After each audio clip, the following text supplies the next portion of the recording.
sounds mean summer is here and neighbors are about and you long for winter. It's the Bob and Tom Show. I actually got lucky. I love my neighbors. I do too. Wonderful neighbors. And my neighbors here in the studio are wonderful. Right next door to me, it's Christy Lee, the Silac Insurance Company news desk. Hey, cram it, will you? We don't talk about the neighbor at the left. Well, of course. There's Pat Godwin. Hello. No one's to the left of you. Across the way. I'll make you feel right at home. Pretend it's May Day again. There's Ace Cosby. I am Josh Arnold, and there he is, Tom Griswold. Got to shake it up. You know what I'm saying? Oh, sure. Yeah. Keep him guessing. I love it. We never know what to expect. That's for sure. Yeah, yesterday I went in to get an iced tea, and the lady goes, "Wow, it's freezing outside." Wait a second now. Hold on a minute. It was like 65. 60, Yeah, you can't win, really. Right. If it's going to be too hot, then you're going to be complaining when it's too cold. Calm down, okay? There's not much you can do about it. It's a good life. And be happy that you're here. Yeah. Be happy that you're not 55 degrees and 6 feet under. There you go. That's today's pleasant word of the day. All right. Now, I thought we'd begin with another quiz. I don't know why I've become sort of obsessed with words lately. Maybe it's because the spelling bee is up and running that I hate every year. Oh, yeah. We actually have a good spelling bee story about a kid that got knocked out of the spelling bee for spelling a word that he should know. As opposed to the ridiculous ones that they usually have to memorize for that stupid thing. But we talked about a couple words that are things that you know what they are, but you don't know what the word is. One of them was zarf. Yes. Godwin, you remember what that is? A zarf? Oh, I do not. The zarf is the cardboard corrugated thing around a coffee cup. And I don't know how long that word's been around, but that sounds kind of manufactured. No one uses it. But that's what it is. But there are a couple we went through that are kind of interesting, but I found a few more. Now, do you remember what a tittle is, Josh? Tittle. Man, I remember what my guess was, and it was wrong. Oh, yes, I do. It's the dot on top of an I or a J. Yeah. A lowercase I or lowercase J. A tittle. Yes. Of course, it sounds much dirtier than it is. Absolutely, it does. But it also kind of fits. Yeah. Like if you were going to draw a boob, you put the dot right there in the middle. Yep. And boob done. They have your own tittle. That's right. Tittle. You got 3 circles. You got Tittle in the middle. You got your tittle, your nipple, and your. Wait a minute. You got your. No, I've forgotten my poem. A tittle, nipple, but never mind. Yeah, that's a good one. How about a muntin? Muntin. That's new to us, right? Yeah, I'd heard this doing construction. It's the strip of wood separating the panes in a window frame. Oh, okay. Yeah, you told us that. Yeah, you did tell us that. Yes. A peen. P-E-E-N. Like a ball peen hammer? Exactly. The end of a hammer opposite the striking face. Have you ever... I had a ball peen hammer in my toolbox. I don't know what that round end is for. I don't either. I always use them on like carpenter nails, like really small, or those small, thin, like really tiny nails. I thought those were always better. Is it for like making dents in metal or something? Maybe. Yeah. I don't. Is It's for shaping metal. Okay. More so for steel work. Do you know what a ball peen hammer is, Christy? Yeah, I just said I have one in my toolbox. Oh, you do? Yeah. Oh, cool. Yeah, absolutely. I don't know. A woman with a ball peen hammer sounds like something very bad is about to happen in the basement. All right, are her testicles in the vice yet? Kathy Bates. I'll get the ball peen hammer. I want to find one. This one, I don't know. Try it. Glabella. Glabella sounds biological. Yeah, it does. Now it's something you'd be the most concerned with this in our studios, if not Godwin. Okay. Oh, wait a minute. Let me hang on a minute. Glabella. Yeah, or possibly Aske. It's the space between your eyebrows. Oh, all right. Yeah. I don't have much. Do you shave that? Yep. I pluck. Do you? Yep. You pluck or shave? In the middle of my eyebrows? Yeah. I don't have to do anything there. What? Oh, They gotcha. don't grow together? They do not. Mine would not grow together, but I get like 2 or 3 right in the middle, and so I just trim them. Now, do you go to one of those places that trims the eyebrows, Christy? I used to. That lady moved. I haven't done it. I didn't understand. I thought when I saw that they threaded, I thought they were sewing Oh, no. eyebrows in. No, I don't they use thread it. thread to pluck them out? Yeah. That I hurts. use wax. That's not I called just wax blading them. when you thread them? No, it's Blading? called threading. Oh, threading. They take thread and then pull it. Okay, and a lot of men would be interested in this with Christy. What? Your hallux, My hallux. Hallux. Oh, yeah. Dimple in the butt? No, that's a very good guess, though. And a lot of men would be interested in that. I don't have one. Christy has one dimple on her cheek, but Yeah, that's no, no, on her face, and only the one side. Yeah. The hallux, that's your big toe. Ugh. And Hallux? Yeah, hallux. But this one I really love. The axilla. Anyone? No. Soles of your feet. Axilla is the scientific term for your armpit. Axilla. I wasn't close at all. I was off a body length. You got a body part, though. That's closer. Well, it seems to be the category. Just a little bit of education for you this morning. I thought you might enjoy that. Too early. How about a tang? Tang? Well, we all know what the slang for tang is. Yeah. The tang actually is a tool. It's It part of the is. blade of a tool that extends into the handle. The tang. Okay. I'm not sure if the phrase poon tang is related to that. I don't see how it would be. Anyone? Could I anyone? can't imagine. No, I think that's more of a. Okay. Now, you know what the scrot is, of course. Well, in terms if we're talking, if we're shortening scrotum, Yeah. How about the scroot? scroot. The scroot and scrote. The scroot is the scrotum-like skin on your elbow. It's the scale on a fish. A scroot? Yeah, the scroot. That's another good one. Now, you'll know this one for sure. Spatchcock. Yes. Technique for cooking chicken primarily. Yeah, you take it and you beat it down, you butterfly it. Yeah. Spatchcock. I guess probably because of cocked chicken. Yeah, But probably. again, that one sounds much dirtier than it is. I don't know if you saw it. Like chicken cordon bleu where you have to pound it? That's the term? No, it's No, like when this is the whole you chicken. take the bones and everything and you flatten it The whole down. chicken and You take scissors, cut down Cut the it. I've middle. never been in a kitchen. Oh, you haven't? No. Oh, okay. Yeah, well, and no one would allow you in there. There's a fire hazard, all kinds of problems. That's just a little bit of fun this morning in the world of words. Coming up, we do have an update on the what is it called? The Scripps annual spelling bee. Yep. I'm not a fan at all, but it's going on right now. I can't believe you haven't commented on Christie's gondolier outfit today. Yeah, she has the accordion in the Oh, other room. wow. You got the red ascot and the striped, Yeah. horizontal striped I'm in shirt. Italy in my mind. Yeah. That's a good look. Thanks. Okay. Well, we're going to move forward here. Coming up, we have some sporting news, of course, and we have a lot of interesting things going on in the world that we'll be attacking today. And when we come back, I want to do a little bit of Today in History early on because we have an odd coincidence in Today in History. We have huge events that happen to take place on the participant's birthday.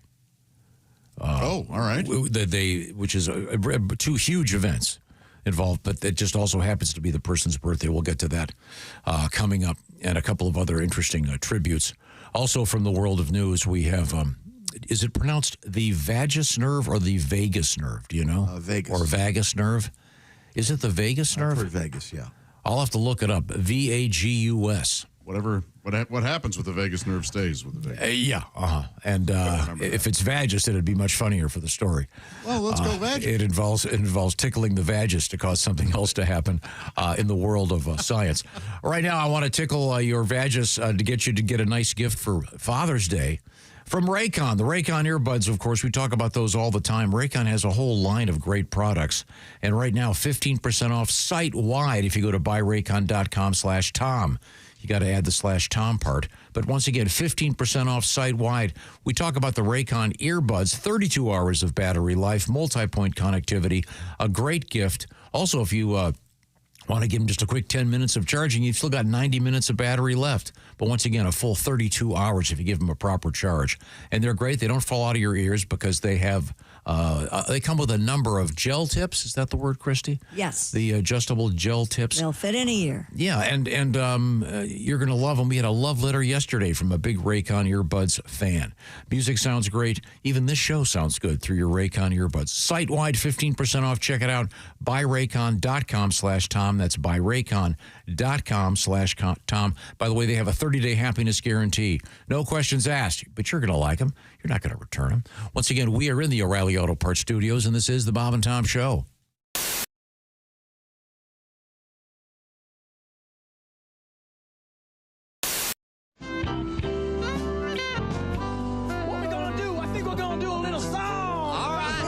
About your britches, baby. About your britches. About your britches. 1, 2, 3.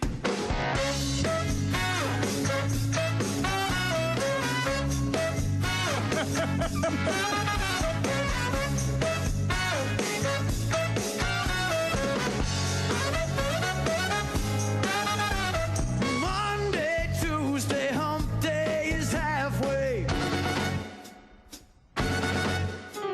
Stick it in the pig, pop it in the bank. Saturday's coming quicker than anything. 48 to rendezvous. I'm gonna blow a wad on you. Oh, I'm coming in my pants. My shirt is my best suit, baby. Gonna pick your flower. Gonna be there in an hour. Coming in my pants, shine shoes, and my necktie, honey. I'm so excited. I hope that I don't come.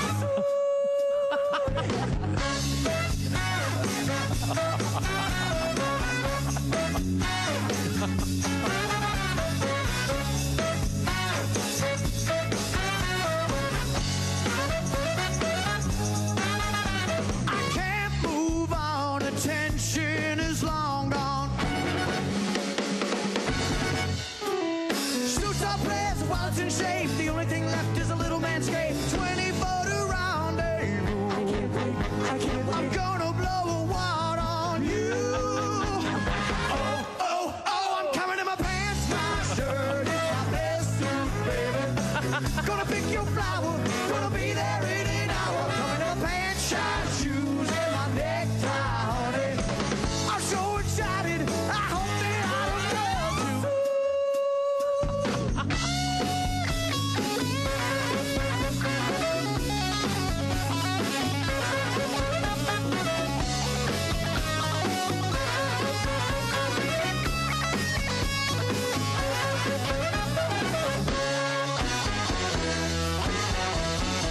24 to rendezvous.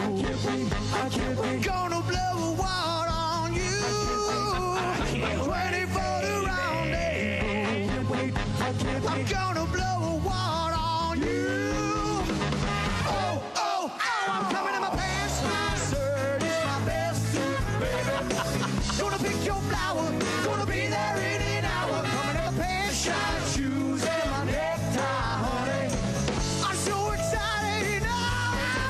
I'm coming in my pants. My shirt is my best suit, baby. Come in my I'll pick your flower. Gonna be there in an hour. Coming in my pants, shine shoes, and my necktie, honey. I'm so excited, you know. I can't wait, baby. I'm so excited, you know. I can't wait, baby. I'm so excited. I hope that I don't come too soon. Oh, dang. Oh, yeah. Fantastic. Here come the mummies. The reviews are in, and America can't get enough of Chick McGee's Silac commercial. Fanatical fans everywhere are even watching it in reverse. You know, this actually kind of makes sense. Truth is, you won't be finding any retirement checks in your mailbox until you first go back into your house and log on to SilacINS.com. At the Silac website, you'll even find a special link just for Bob and Tom listeners. Hey, hold on now. This part shouldn't be going backwards. There we are. It's SILACINS.com. Don't go backwards in retirement. Look forward to your retirement. Look into an annuity from Silac Insurance. My parents are fighting. Oh. I'm sorry to hear that. They're fighting over the dryer. My mom says we need a new dryer, and my dad says we don't. And the fights are getting mean. I think they're going to start taking out those political attack ads against each other. Oh, cool. Oh, yeah. Colleen Warren wants a new dryer. We don't need a new dryer. Colleen Warren wants to waste our money. Money that could be spent on a new security system for this home. Colleen Warren wants terrorists to invade our home. This ad was paid for by me because I'm the one with the damn job in this house. Jerry Warren says the dryer isn't broken. Just like he said the air conditioner wasn't broken, the car wasn't broken, and our son Greg's arm wasn't broken. Haven't we had enough of Jerry Warren?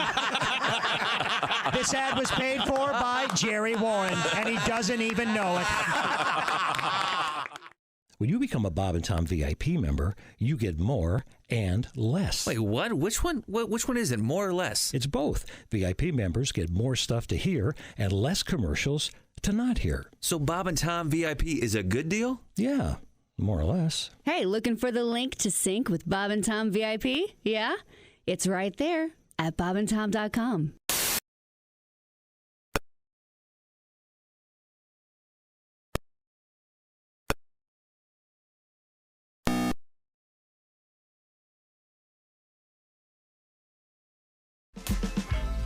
Welcome back to the Bob and Tom Show, live from the O'Reilly Auto Parts Studios. Christy Lee's here. Hi. There's Pat Godwin. Hello. Jeff Oskey's there. Hey, buddy. Hey, Cosby. How the heck are you?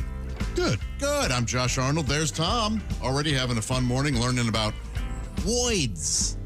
Yeah, did we ever discover, is it vagus, vagus? Vagus. It is the vagus nerve? Oh, well, that's Where is interesting. that nerve? It's in southern Nevada. It's the 10th cranial nerve. Oh, thanks. Well, that helps. Now I know. It's all in your head. The 10th cranial nerve. Of course it is. It sounds really dirty, though, doesn't it?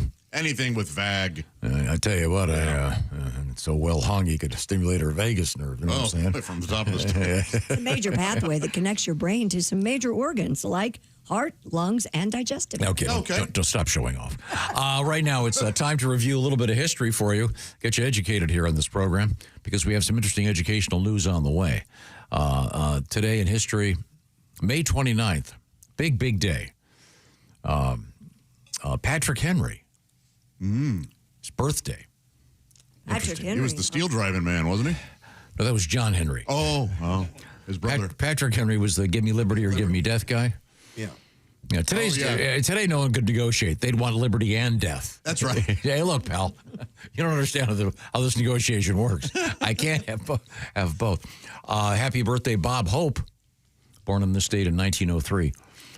Patrick Henry born in, by the way, 1736. And but also we have Patrick Henry news coming up. I think Bob Hope is really funny. Yeah. And crazy, like multi-talented. Godwin and I were watching a video of him dancing, and it was insane. Yeah, really good presence. Yeah. Now, do you guys know who this is? 1914, happy birthday, Tenzing Norgay. Oh, I know who that is. He's the guy that climbed Mount Everest with Sir William Hillary or Edmund Hillary. And is there some debate as to who got there first? Yeah, they got there in 53? But no, I mean, did Norgay get up there before? Oh, I don't know. Sir Edmund Hillary, the white dude? Wow. I would say probably yes. He answered an ad. Is that right? To get the gig, yeah. It said, "Not afraid of frostbite? Do you like the possibility of dying? Then maybe being a Sherpa is for you." And aren't all these guys named Sherpa? Isn't that the thing now? Okay. Their last name is it's like a family thing. We have Sherpa news coming up today. Yeah, we do. But it's Tenzing Norgay's birthday. JFK, John F. Kennedy, born in this state in 1917. Gosh, think about that. I always celebrate. No shots, by the way, just cake. So he'd be dead no matter what. He probably wouldn't have made it to 60. He had, what did he have, Addison's disease or something? Yeah. Something horrible. The late Al Unser, born on this date in 1939. Got 4 wins at the Indy 500. His son got 2. Not bad at all. No. The great composer Danny Elfman. Yes, a member of Oingo Boingo. Mm-hmm. Great composer. He is. Almost as famous as Elfman. Let's see, who's the most famous elf man out there? Will Ferrell, probably. Danny Elfman just composed the music for the new rides at the Dark Universe, Universal Studios. Oh, cool. Yeah. Is he who did The Simpsons? He did do the Simpsons thing, Okay. yes. And he's crazy shredded for an older guy. Like he's got zero body fat. Really? Yeah. Been checking him out? Yeah, well, it's insane. He's really tattooed and has the crazy red hair. Really? He's like 70-something, right? 1956, happy birthday, LaToya Jackson. LaToya, of course, Spanish for the toy. I don't know. It's hard to be the one who's slightly less famous than Tito. Kind of. Well, when you're uglier than Tito and you're the female. Okay. Ozzy's got claws. Have you seen her? Not in a while. Great singer, songwriter Melissa Etheridge. She's been on the show with us. She's great. She is great. Just Good concert. yeah, always kind of a legit badass. Hey, do we know if that kid looks like Crosby yet? I mean, the kid's got to be, what, 20, 25? I don't. that old already? I don't think he's. Has to be. I don't think Why he's would around. you go with David Crosby? Oh, her? Yeah, I know. Yeah. A mustache. Happy birthday. You were picking out a guy. I mean, he's got issues. Happy birthday, Daniel Tosh. Daniel. What is the TV show he was in? Oh, that one with Bernie Mac. Mac and Tosh. It was a great show. Nobody saw that, huh? Still trying to figure out why you got mad at us for talking about David Crosby. Yeah. Well, I'll explain to you later. trust me. I guarantee it won't matter. I'm going to mention him 50 times. Oh, you're going to really regret it. In 1765, the aforementioned Patrick Henry Yes. gave his famous speech against the Stamp Act. The Stamp Act? Yeah. Very serious. What was the Stamp Act? Does anybody remember? Oh, taxes. Taxes. Oh, you'd hate it. Oh, it was just, I was thinking postal stamps. Yeah. I was too. I'm on your side there. Suppose after that famous speech, since it was his birthday, someone brought him a cake. Hey, by the way, I was really good at the liberty and death stuff. But here, would you like chocolate on chocolate? When did the cake start for birthdays? Like, has it always been a thing throughout Fair history? question. Or? That is a good question. know. I don't know. Like, did they have cakes back then for your birthday? Maybe they made pies instead, and the cake people came in, took over. Big cake. Isn't Chick? Doesn't he prefer pies to cakes? Yeah, I think for so. birthdays. That's just a pie fan. I'm a pie fan, but for birthdays it's got to be cakes. I am not a cake fan. I prefer no birthday. How about that? Oh, well, we can make that happen. After a certain age, you don't count anymore. It would just be the anniversary of the late. Okay. Never mind. Now, we also mentioned Tenzing Norgay earlier. Mm-hmm. This was the day in 1953 that Edmund Hillary and Tenzing Norgay became the first to summit Mount Everest. Yep. Huh. And by the way, they didn't copulate together. Well, thank you for See, sharing. they were adventurous, but not gay. Right. Dancing, not gay. Did anyone see the IMAX thing on Everest? And when they went up and they took the big IMAX camera, which weighs thousands of pounds, and it looked really amazing, like the video. But then they showed the making of it, and yeah, there's like 3 white dudes walking in front. And these Sherpas carrying this 3,000-pound camera across like little ladders that go across crevices, and they're almost barefoot. Like, that's what the story should be. Is not the other guys. Wow. Like, they're the impressive ones. They're carrying everything. Yeah. No oxygen. Like, they're. Maybe it's an honor for them to do that. And the worst thing about being a Sherpa is you gotta listen to a bunch of middle-aged white dudes that are millionaires talking about their midlife crisis. Yeah, I'm gonna get a Corvette. Oh, you are? Okay, thanks, small dick. We're gonna. I'm just hoping for a second helping of yak stew. Oh, speaking of nuts, 1987. Remember this one? Michael Jackson tried to buy what? The Elephant Man skeleton? Yeah. You know, things you'll do to impress little boys. John. Hey, maybe he but you know what? This is scary. This will frighten away. Let's just get another giraffe. Yeah. Who bought Michael Jackson's skeleton? Do we know? The Merrick family. Oh, okay, good. Ironic, really. Yeah. 1994. Guess who won the Indy 500? 1994. I think only Christie's going to come close. I don't know. You know him. We just talked to him. Ari Lyondike. Al Unser Jr. Oh, God, I should have. Won it on his dad's birthday. 92 and 94, I think. Yeah. And then I forgot who won the next year, but he had to use navigation to figure it out. In those days, Al had a little map. Today, Al Unser's birthday. It's Big Al. Yeah, Big Al. senior. Oh, Senior. okay. I was going to say his birthday. Yeah. And then lastly, a sad story. Tiger Woods arrested and charged with a DUI. Yeah. Should have stuck to the Arnold Palmers. Now, fans of this show know we learned something. I don't know if you knew this, Mr. Roske. We were talking to, sadly, the late John Feinstein. And I asked him about that rumor about Arnold Palmer. Remember when President Trump referenced that? Yeah. Over the summer, about how Arnold Palmer was incredibly well hung. Yes. So I asked John about that, and he said, because he'd been touring on the circuit for quite some time as a reporter, and he absolutely verified it. We need to get that recorded.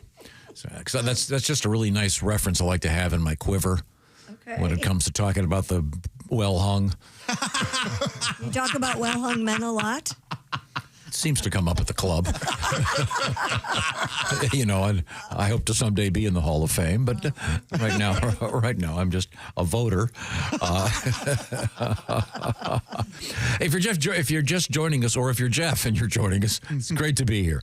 If you're just joining us, this is the Bob and Tom program, and let's see, we are in the O'Reilly Auto Parts studios. Tom, you've made it clear that if you're ever inducted into the well-hung Hall of Fame, that if they're going to do it posthumously, don't even bother. Absolutely. It has to be within you. Right. The Pete Rose. Yeah, exactly. Thank you very much. Where was I? Who ironically saw Joe DiMaggio naked and confirmed that.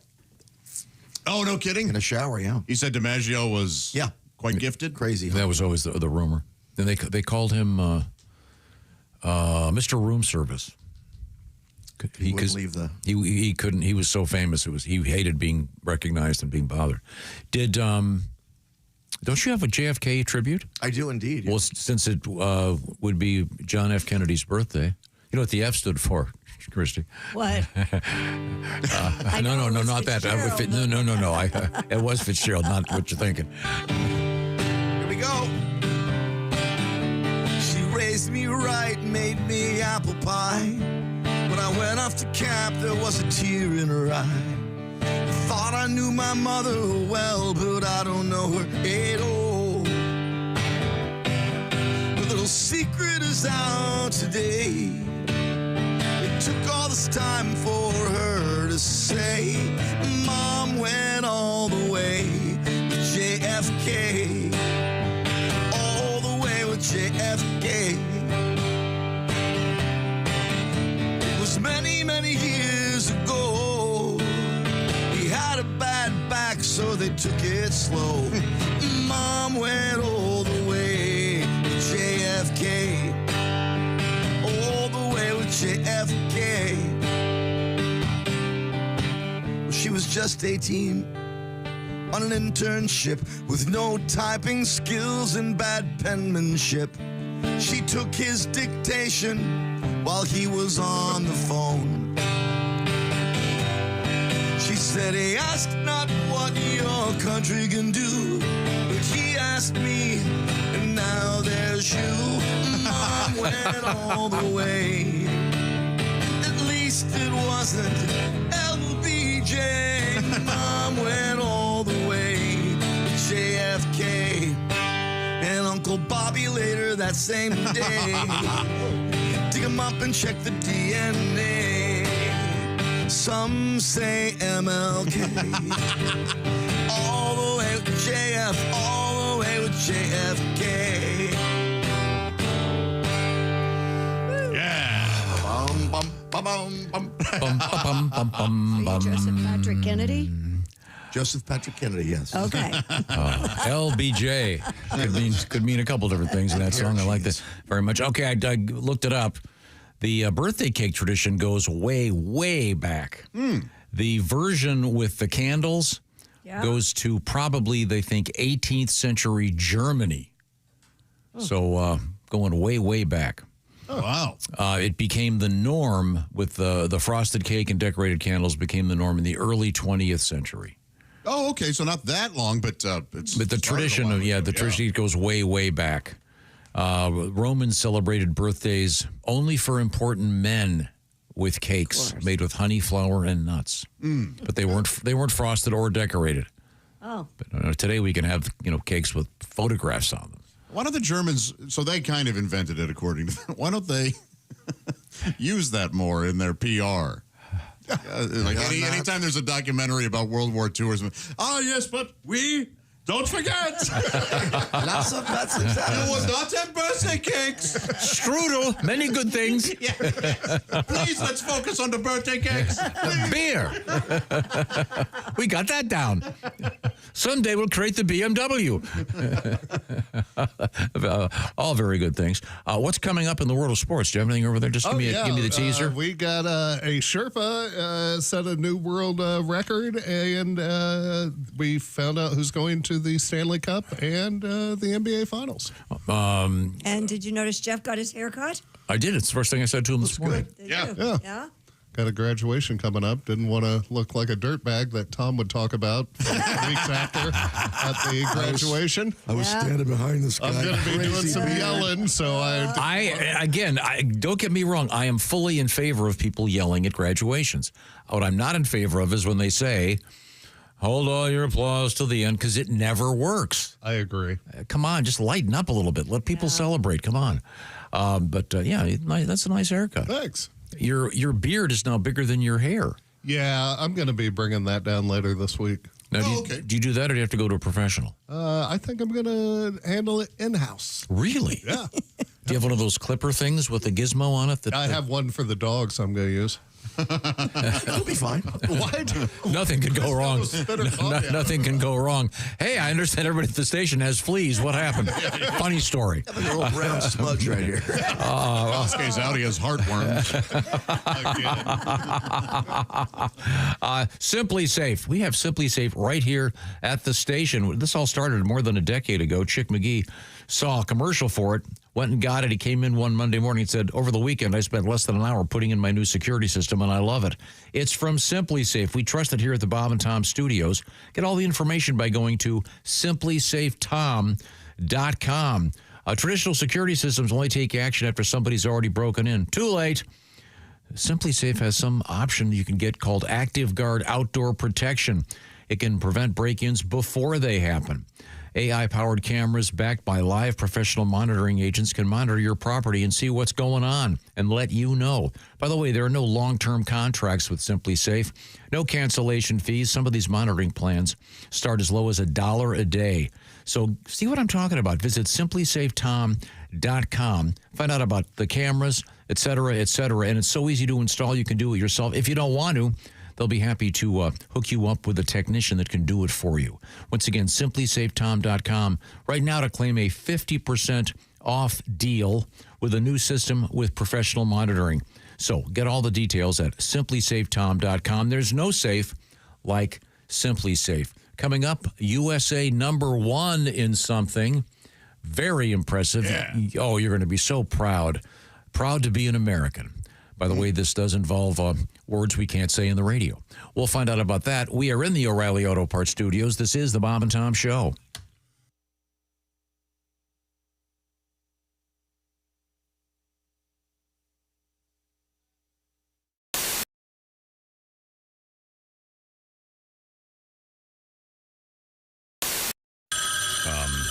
Wait a second. I'll get that. Hello, Bob and Tom Show. Bob and Tom, it's Kenny Tarmac. Kenny. Hey, Shooter, I'd love to say we just landed, but I'm still driving. I know. Like I said yesterday, with all these spring breakers clogging up the airlines, I rented a car, making the most of my wizard number, but it's fair to say I've had my fill of Zone 4 people. I know. I just crossed over into IL for my in, and for once I didn't have to do a touch-and-go at ORD first. Oh, nice. I'm at a truck stop, and like most road dogs, I had to re-up on my supply of sugar-free Celsius and veggie straws, and I'd be giving anything to be in the Sky Club about right now, but unfortunately, my rental car has a nail in the tire. Yeah, I got to find a place to get my tire fixed. Yeah. I'll take a bird strike any day over this, but this is really going to set me back. Mama Tom, hang on a sec. Let me ask this trucker if he knows a place to get my flat fixed around here. Okay. Excuse me, sir. I found myself in a predicament. My right front is low. Picked up a nail. Would you happen to know a reputable tire place around these parts?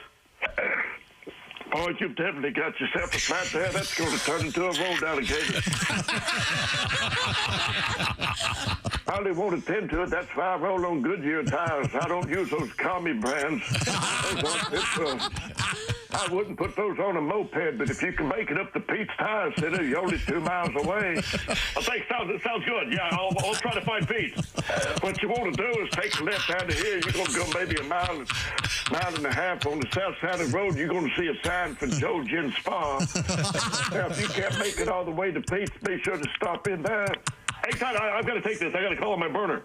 They may not fix your flat at Joe Gin's, but you're going to feel like they did. Here, I've got a gift card that's got $40 left on it. I haven't been in almost a year on account of my cholesterol being what it is. When you get there, ask for Lou. Tell her you'll pass on the table sign, but you still wanted to take a look at your undercarriage. Hey, gang, looks like this might take a while. Let's circle back and reload for tomorrow. We just landed. Okay, thanks. Oh, easy, I'm right here. My God.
Break up with your brewer. Switch to Java House. Amazingly smooth barista quality cold brew in seconds with no equipment required. Just peel and pour over hot or cold water. Effortlessly easy. Coffee, teas, hydration and energy drinks, hot cocoa and more. Order online at javahouse.com. Java House, the official coffee and refreshments of the Bob and Tom Show.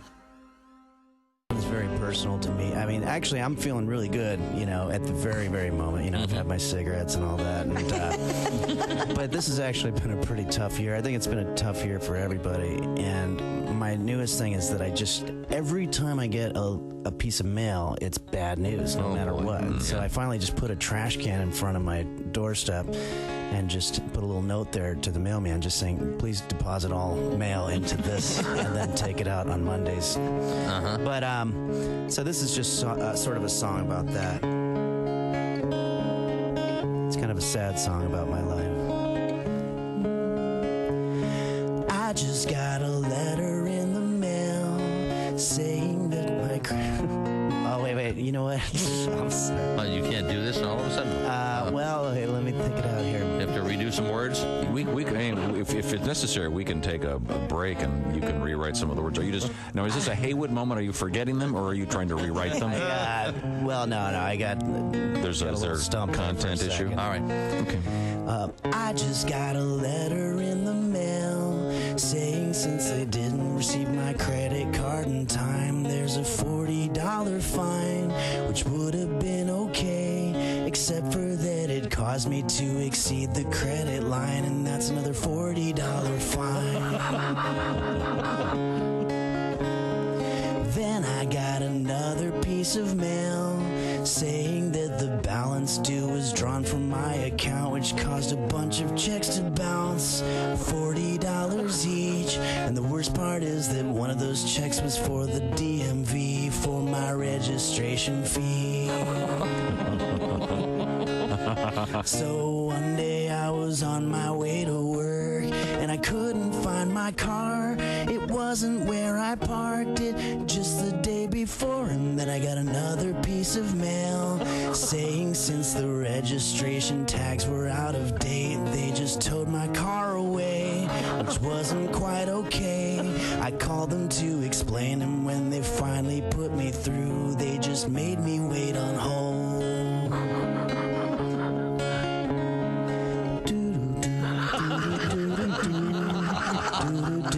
After 40 minutes I hung up because I had to go to work. But then I realized if I don't have my car, then how am I gonna drive to work? So I got fired from my job. So here I am living in a box underneath a bridge in a quiet little town. And I take a look around and things are quite okay. I don't have any bills, and the best part is that I don't get any mail. Henry Phillips.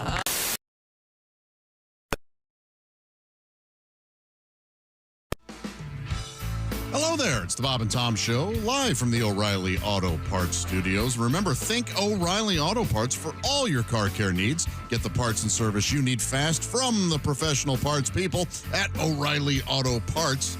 Christy Lee, Pat Godwin, Jeff Oskey, Ace Cosby. I'm Josh Arnold. There's Tom. We're all here having a great day. And fully clothed. We are fully clothed today. And I say that because I've got a couple of letters here involving nudity. Really? Nice. And we were talking about driving naked. Have you ever done it? Pat, have you ever gotten in a car completely naked? No. No, nor I. I don't think a lot of people have they? Yeah, I had to do it a few years back. I had to put my car in the garage.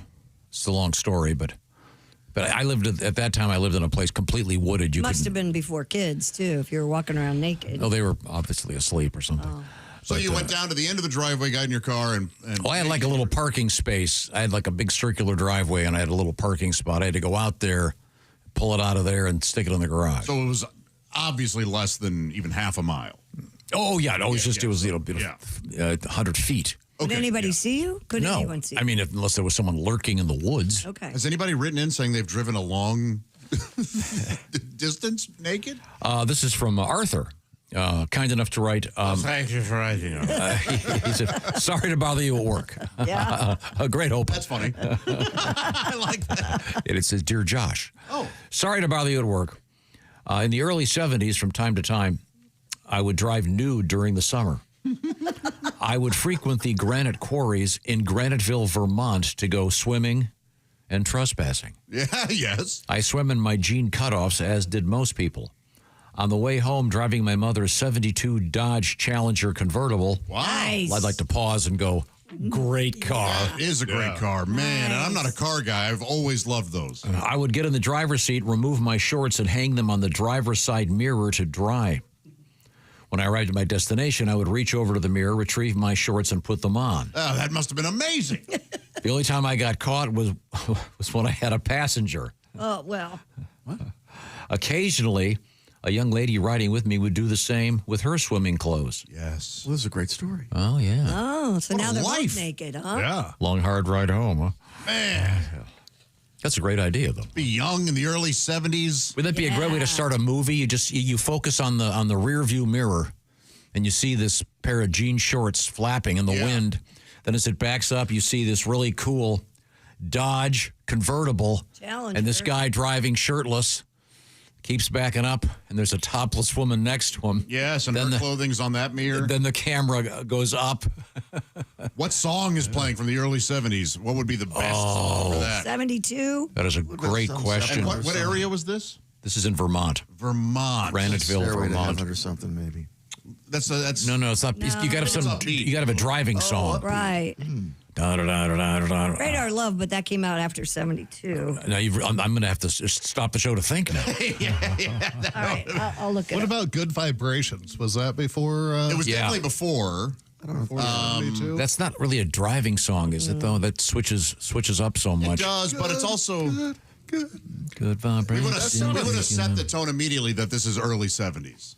You want something really sexy. Ooh. Sexy, hot, and driving. Man, this is a good story already. Okay, yeah. Well, thanks for the letter, Arthur. Where does the movie go from there? That's awesome. That's the whole thing. I mean, Yeah, exactly. it just starts out so great. You're wondering, how did this guy get in this cool car, hot girl, no one's wearing any clothes. Right. And her bathing suit and his jean shorts are flapping in the breeze. You guys, Jeff and Josh, you missed the jean shorts, right? Well, that's what I'm saying. I am so glad that fad went out. Yeah. No, I'm glad that guys, like, I never want to wear cut-off jean shorts where you can actually see the bottoms of my pockets. You know what I mean? No, there was an art to where you cut it. Right. Freighted. But when girls do that, it's unbelievable. I just saw that recently. That is incredibly hot. Yes, Almost as hot as blue jean overalls with no shirt underneath it with a woman. I was lucky enough to have that phase of, because everything's cyclical fashion-wise. So, yeah, I grew up with wearing blue jean shorts now are like blue jean briefs. But they're not exactly. even shorts. But were they cut off or were they just the They were jams? store-bought. Yeah. Alice Cooper's School's Out was the #1 driving song in 1972, according to 3 stories I've read. 71, maybe. Let me think here. 71, Take It Easy by the Eagles. Take It Easy's on here, yes. That's pretty good. But that was, I think, And 72. Jesus is Just All Right by the Doobie Oh, Brothers. no, Highway Star, Deep Purple. Oh, that's a good one. That's a good one. Yeah. I'm a highway star. I think the intro to these will be key also because you want to start with the start of the song. Did you ever see your dad in a pair of cut-off jean shorts? Not cut off, no. My mom. I can still picture my dad mowing the grass in cut-off jean shorts. Oh, my dad never wore them. Joyce, you guys weren't around, but if you saw a guy that had cut off jean shorts that had been hemmed, that was someone had a future in hairdressing. He's not wrong. Wait a second, I've got a song in my head that would be perfect. Oh, gosh, no, Hot Rod Lincoln doesn't work. No, not really. That's too novelty-esque. Great guitar lick. Yeah. My daddy said, son, you're going to drive me to drinking if you don't stop driving that Hot Rod Lincoln. You know, I could do that song. Next time we do a live day, we'll bring in our friend Sandy, who could probably play that lick. Play that, I certainly. It's a really difficult Hush has a great chicken picking lick. Oh, the Deep Purple song? Yeah. Hush? Oh, yeah. Wait a minute. So we're talking early 70s. How about Locomotive Breath? Yes. What are you going to do with the piano, though? I guess that could start, like, you know, when you see the credits, the studio logos and the beginning of the credits and stuff, that piano part, because you want that so that when you do kick into Locomotive, that might be it. Yeah. Yeah. Wait a minute. I think I've got that. Is this it here? I think we got it set up here. Yeah. It's got this great funky piano and guitar. Yeah. So you say that the credits are rolling here? You know what? This works. This works for, like, seeing maybe barefoot people. You see, like, the bare feet getting into the car, doors closing, dripping wet kind of thing. Then you see pulls off. Then you just see the mirror and the guy's hand comes out and he puts the wet jean shorts on the mirror. We still don't see her necessarily yet. Right. It's all real tight shots. I think we see her topless when it kicks in. And it says a Josh Arnold production starring Pat Godwin. And right about here, camera starts backing up. Yeah. You see the guy in the cool Dodge Charger. Yeah. Hair in the wind. Madness. Locomotive breath. He's wearing sunglasses, but she sort of like reaches over, takes them off of him, and puts them on. Oh, my God. I just... and leans back in the seat. We can get Noah to do this. And then the movie just goes... Let's just call Noah. We got a beginning of a great movie. Yeah. Is locomotive breath the steam from the train? Is that what he's talking about? What does it mean? Who knows? I mean, what does aqualung mean? I mean, other than a system of breathing underwater. That's from one of the greatest albums of all time, Aqualung by Jethro Tull. Mm-hmm. One that has been my top 10 guitar solos also. That Martin Barry? Yeah. That the song in Aqualung. My God, that's beautiful. So thanks for the great letter. Once again, that's from Arthur. And if you're just joining us, he was talking about driving his car naked after swimming in a quarry in Vermont. This is like the greatest American story ever. Yeah, that's He's got blue jean shorts on. He's swimming in a quarry, gets in the car, puts the blue jeans on the mirror so it'll dry. It's a convertible. Did you ever swim in a quarry? No, but I've done a lot of lake swimming. Yeah. I saw a T-shirt yesterday a guy was wearing. It said Something like Lake Michigan, no salt, no sharks. And this is Shark Week, so very, very appropriate. Growing up around here, that was a big deal to swim in the quarry. I'm sure Jason has. Well, you've seen there's a great movie scene involving Dennis Quaid. Yeah, and Hoosiers? No. Breaking Away. That's what I meant. Another terrific movie. And that's the quarry I'm speaking of. That's a That great. quarry was wild. I saw great movie. I saw nudity when I went there one time. Yeah, it was a That was rite of passage for college crazy. students. Yeah. Yeah, if you're naked and you jump off that big stone, you're going to crush your balls. You must. You have to crush I mean, your legs. Yeah. I've done enough naked swimming to know you want to slip in the water. you know, the guy that goes cannonball is the guy you're rescuing later. Yeah. There's something. Okay, well, what a great letter. And his mom, it was his mom's car, a 72 Dodge Challenger. 72, did I say Charger? Yeah, sorry. It was a 72 Dodge Challenger, according to... Convertible. So she had to have been kind of a hot mom. Yeah. You think? Yeah. What mom would have... Boy, oh boy, so there's a story there, too. But you got everything. You got a convertible, and you got... It's in motion, and you're wondering, how did they get here? What's happening? Yeah. Then where does the movie go? That's the thing. We'll have to figure it out. Maybe some kind of detective thing. Oh. Detective? Yeah, you got to have a crime of some sort. Yeah, there should be some sort of crime, but it should be comedic and sexy as well. But when he gets out of the car, you don't really see anything. He just shows it from the bottom up, and yeah. Although we would have to have a lot of frontal nudity for the woman. So he takes this girl, and he's going to drop her off at her house. And her dad is mowing the lawn. A very sort of conservative. Yeah, I would like to invite those listening to continue this screenplay for us. Just give us some short scenes. So that's one of the first things. Yeah, we got to think of a title. But she's so free that she just gets out and she's topless. She goes, "Hi, Dad," and runs into the house. And he's just sitting in the car, and Dad just glaring. And he's got to be smoking Marlboro Reds in the box. We got this down. This is already a great movie. If you're just joining us and wondering what's going on, no, we're not high. But we are in the O'Reilly Auto Parts studios, and this is the Bob and Tom Show.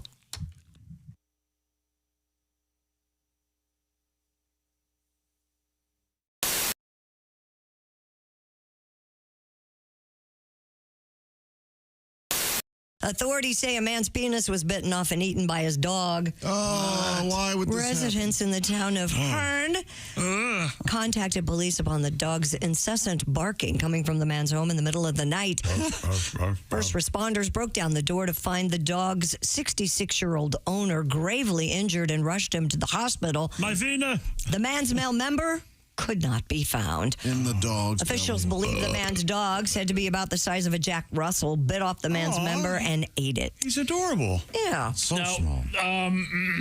I believe we have a new singer here. Oh, yeah, we do. It's Herr Adolf Gulpenkaken. Gulpenkaken. Oh, my God. Wait a minute. Adolf Gulpenkaken. Okay. German, yes. Once again, this is about the dog eating the schlong of this poor man. His owner, yes. I don't think the German would say schlong. Well, that's more of a pre-1945. He thought it was an Oscar Mayer Wiener. That is why my doggy barked at me. He chomped on mein Wiener Pussenschachten. I've got nothing to hold on to when I pee. Thank you very much. Oh, thank you. I'm Sir Adolf Frankendicken. Hi, everybody. Christy Lee from the Bob and Tom Show. Miss some of the show?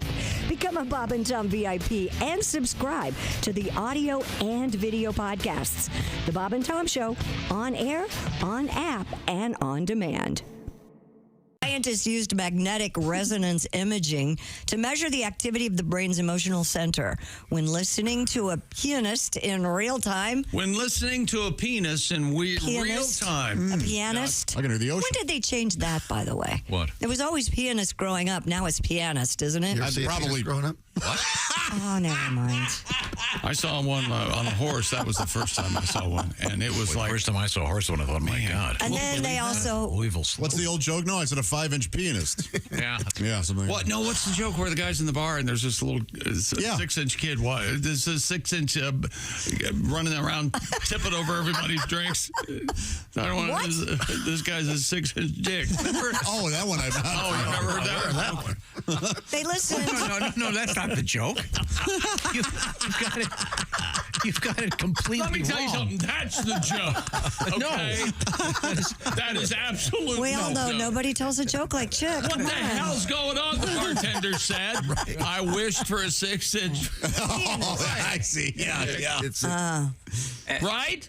There's a little guy playing a piano. No, he's not playing the piano. Yeah. No, he's running up and down the bar, knocking over drinks. There are two jokes here. He's being a real dick. One is about a 5-inch pianist, and the other is about a 6-inch. Yeah. Oh, as I live and breathe, ladies and gentlemen. You got a joke told. I'll never forget these Dr. Tom Whiskey. these 3 really little fellas. Yeah, 3 of them. A little tiny. Oh, real tiny. How tiny would you say? They're called little people. And that first one steps up and he goes, you know something? I bet I have the smallest hands in the world. Oh. Wow. Can you use one of your hands to turn your music down? That'd really help us out. Ace, Then for we could God's hear sake, the turn joke. down the music. Not Ace. You ding dong. And so he sends it off to the Guinness Book of World Records people. Uh-huh. And he gets back a letter saying, you, sir, have the smallest hands in the world. It's official. This next little fella. Congratulations. This next little fella, and he's about this big. Yay high. Oh, wow. Yeah. Yay high. Like up to your knee, Josh. Yeah. This is a small man. Yeah, very small. He goes, you know, I have the world's smallest feet. So they pack up that letter. They send it off to those Guinness World Record folks. And they send it back a letter saying, sir, you officially have the smallest feet in the world. All right. It's amazing. Amazing. And third fella says, how about I have the world's smallest male member? Oh. So they take some photographs with a ruler and stuff, and they send it off to the Guinness Book of World Record people. And they want to get it validated, and they're all sitting there at the bar, and the mail comes back, and it's got Guinness there on the outside. Oh, this is going to be it. I'm going to be validated to get that record. So the guy, he takes that envelope, he opens her up, and he looks at the thing, and he goes, oh, I have the world's second smallest penis in the world. Oh, no. Really? Who the hell is Chick McGee? Okay. All right. Okay. Very nice. I had not heard that. That joke had not entered into any of the jokes. No. It wasn't anywhere we were talking about. It was a true story from the Old West. Yes. We were talking about racial stereotyping because you're a golfer. Yes. And I know that we were talking about golf off the air, but a lot of stereotypes in the world. Certainly, one of them about Asians in sports, and I think that's really now really being changed, particularly in the world of baseball, right. basketball. It's huge changes. It's Maybe great. 15, 20 years ago, you didn't really see that as much. It's great. I love seeing Asians in sports, and yeah, as you said, Major League Baseball, the real sports. You know, we're not talking ping pong or pie gal poker or base juggling with your feet or really hard Sudoku problems or competitive hot dog eating or breaking ice blocks with your forehead or dancing back up for Gwen Stefani, the real sports. That's great because before, if I wanted to cheer for Asians in sports, the people I had was Michelle Kwan and half of Tiger Woods. That was it. That was it. That's it. Wow. And you know, Tiger. Let's talk about him. You know, I don't know which half of Tiger made him want to cheat, but I think we can all agree which half drove into the tree. So.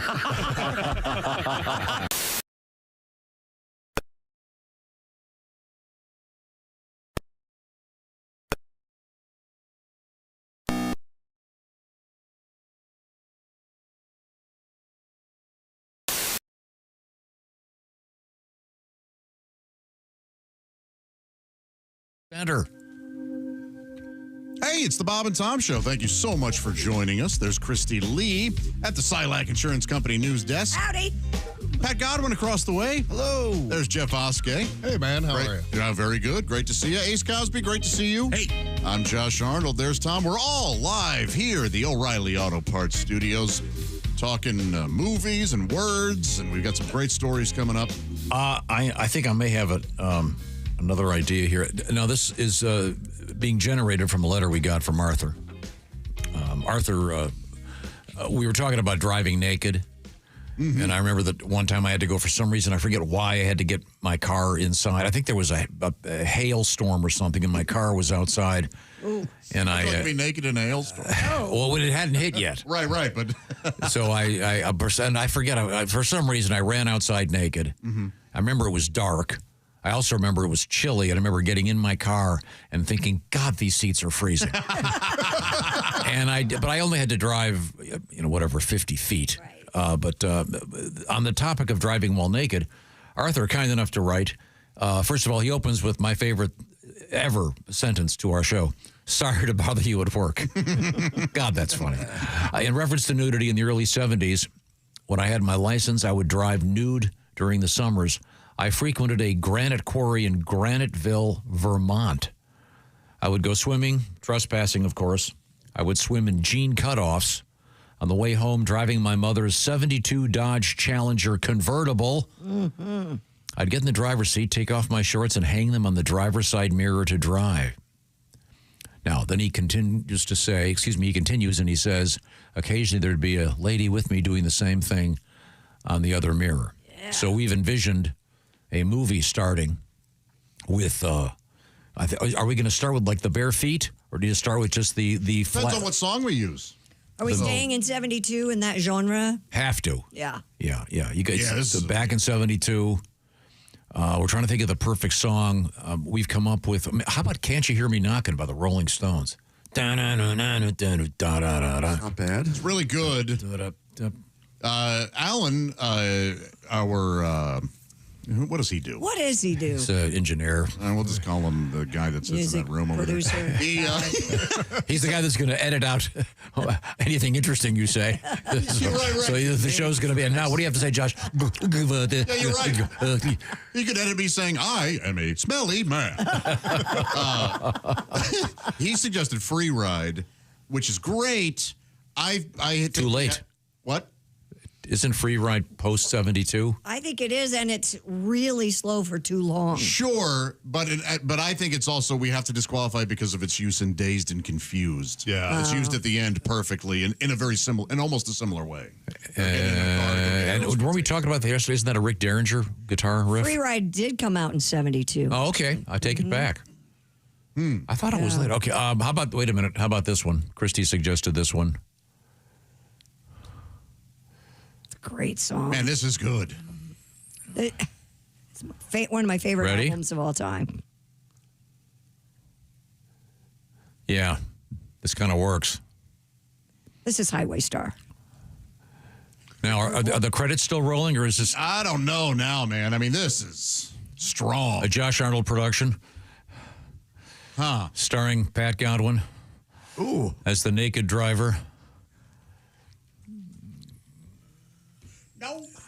Oh, I know it. Yeah, this is that's pretty strong. Pretty good driving song. Yeah. What about this one? I mean, it's great. All of these songs are great. What's the Johnny Depp movie where he plays the drug? Yeah, I think this is either the beginning or the end of that. Scorsese uses this one a lot too. Yeah. Other than the bad stereo mix. Are you getting this all in your right earphone? Yes. Yeah, bad mix. But what a great, that's the great Mick Taylor on that guitar. That is a fine, fine riff. We got a hell of an intro here to a movie. Yeah, now we just need a movie. Yeah. Well, we've asked people where are we going to take it? We got the guy naked driving a really cool car. It's 1972. He's got a beautiful woman next to him. Now, your next phase is he arrives at the home of the young lady and dad's cutting the lawn. Yep. Yeah. And she gets out, and I think she says something like, hey, thanks, man, to suggest this isn't a relationship. This was a you know. I just gave her a ride he just home. gave her a ride home. Well, maybe she happened to be at the quarry at the same time. Maybe they met the night before. This is not kind of thing. And then he peels off and lights a Marlboro. How about this? So she goes, "Hi, Dad," and she just sort of freely. She's a hippie chick or whatever, and Dad just furious on the lawn, glaring at the guy, and the guy driving takes out a cigarette, lights it up, looks at the dad, and goes, "You want one?" He does. Obviously, the dad doesn't. And then the guy blows. Wait, I got it. How about this? How about the dad takes out a Marlboro, lights it. The kid takes out a joint, lights it, and drives off. He's puffing away. You one-ups him? Yes. It is 72. That might have to be, yeah. And in 72, the marijuana was so crappy. You could smoke and drive. You could smoke 20 of them. And are you high? I'm not sure. Now, how about this? So then the kid makes it to his house, and before he gets out of the car, he puts the jeans on. His mom is on the porch, sort of in a disheveled robe, sipping a mug of coffee.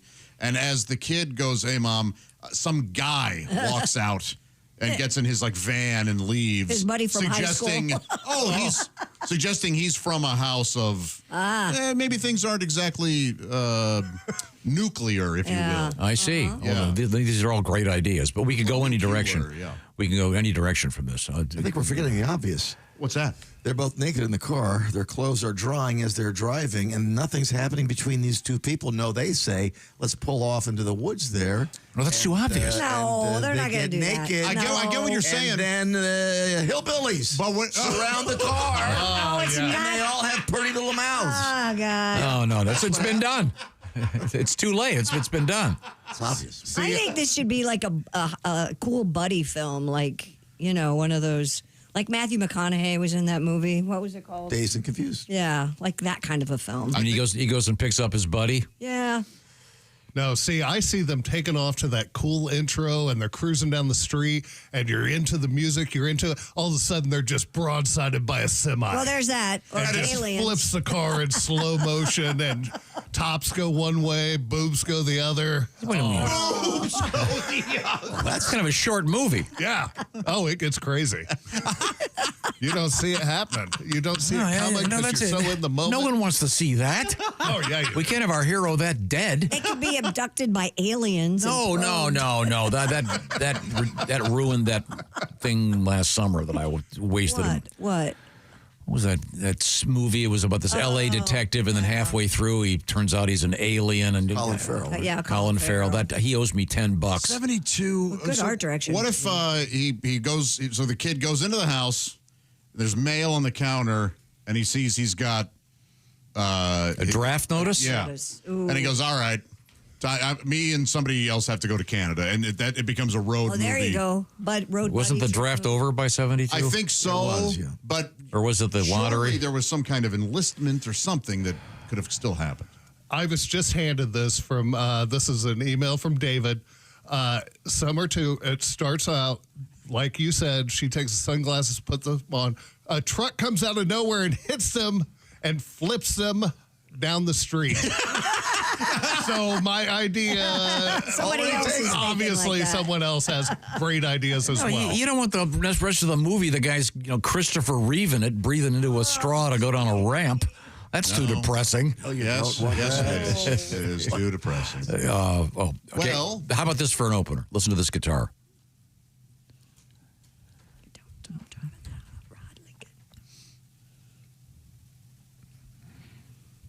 Too corny, huh?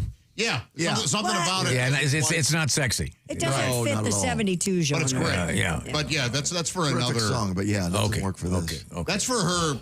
His mom's boyfriend is listening to that. And sort of he's a. He could get in the car and stick one of those. He could stick one of those. What do you call them? Those carts. What do they call them? 8-track into an aftermarket thing. Right. And he's clearly have him driving like a Scout. Yeah, he's not driving anything. But like a Scout without the top and just a roll bar or something. Yeah, those are cool. Those are super cool. Very cool. My neighbor has one. Does he really? Yeah, vintage. You know the new Scouts are going to be electric. What? Yeah. No. You can order them right now. No. Yes, you can. No, I mean they shouldn't be electric, is what I'm saying. Oh God. It's a Scout. They're cool. What if we were naked in them? And admittedly, it can't be electric in our movie because it's 1972. Then it would have to be a golf cart. No, it'd be like a Scout, no top. Yeah, all the cars have to be convertibles. This is such a great movie. I'm getting very excited. Do we have a title yet? No, we don't. How about Quarry? Cut off jeans? Quarry cut off jeans. The quarry? the quarry of cut off jeans sounds like a thing Stephen King typed one page, crumpled it up, never to see it again. I was high. I'm not doing that again. That's why I quit drinking. Speaking of drinking, here on the Bob and Tom Show, we have an official coffee. It's from Java House. This portion of the Bob and Tom Show sponsored by Java House. It's also, by the way, Java House, the official refreshments of the Bob and Tom Show. I say that because I'm about to indulge in a Java House hydration drink because I'm kind of dehydrated right now. They also have Java House energy drinks, the famous hot cocoa, lattes, teas, coffees. Of course, it's all from Java House. What's different about it? Well, yeah, you don't have to have a bunch of machinery. Nope. All you got to do is peel and pour.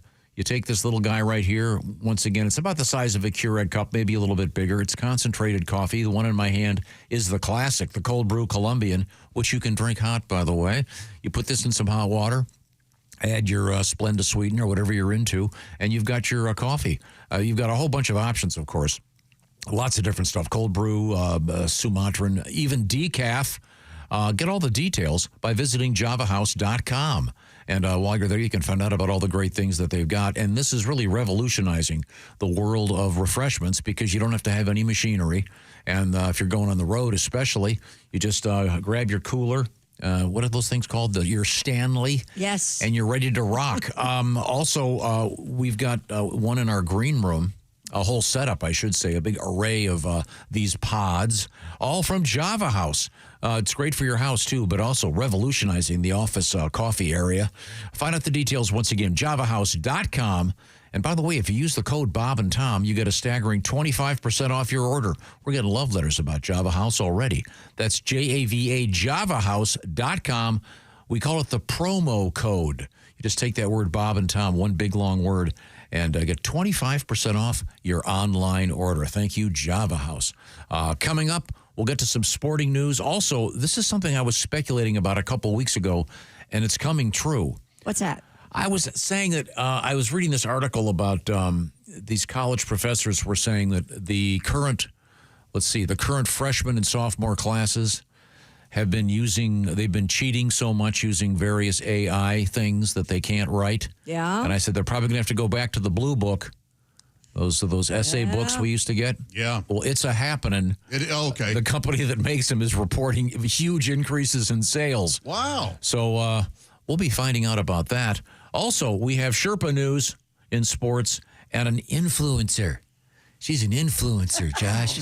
I'm going to influence people. They do important work. That means I have no credentials and no knowledge, but I'm going to tell people what to do, much like me, as a matter of fact. Wait a minute, I'm a hypocrite. We are in the O'Reilly Auto Parts Studios. This is the Bob and Tom Show.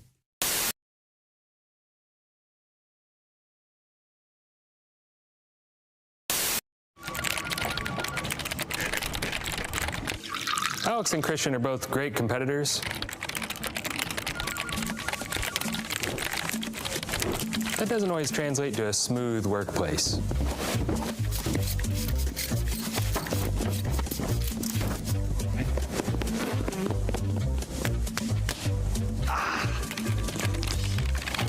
Hydrate, hydrate.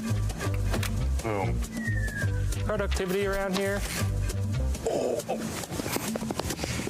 Not smooth. Excuse me 1 second, guys. That's it. One of you get me a coffee.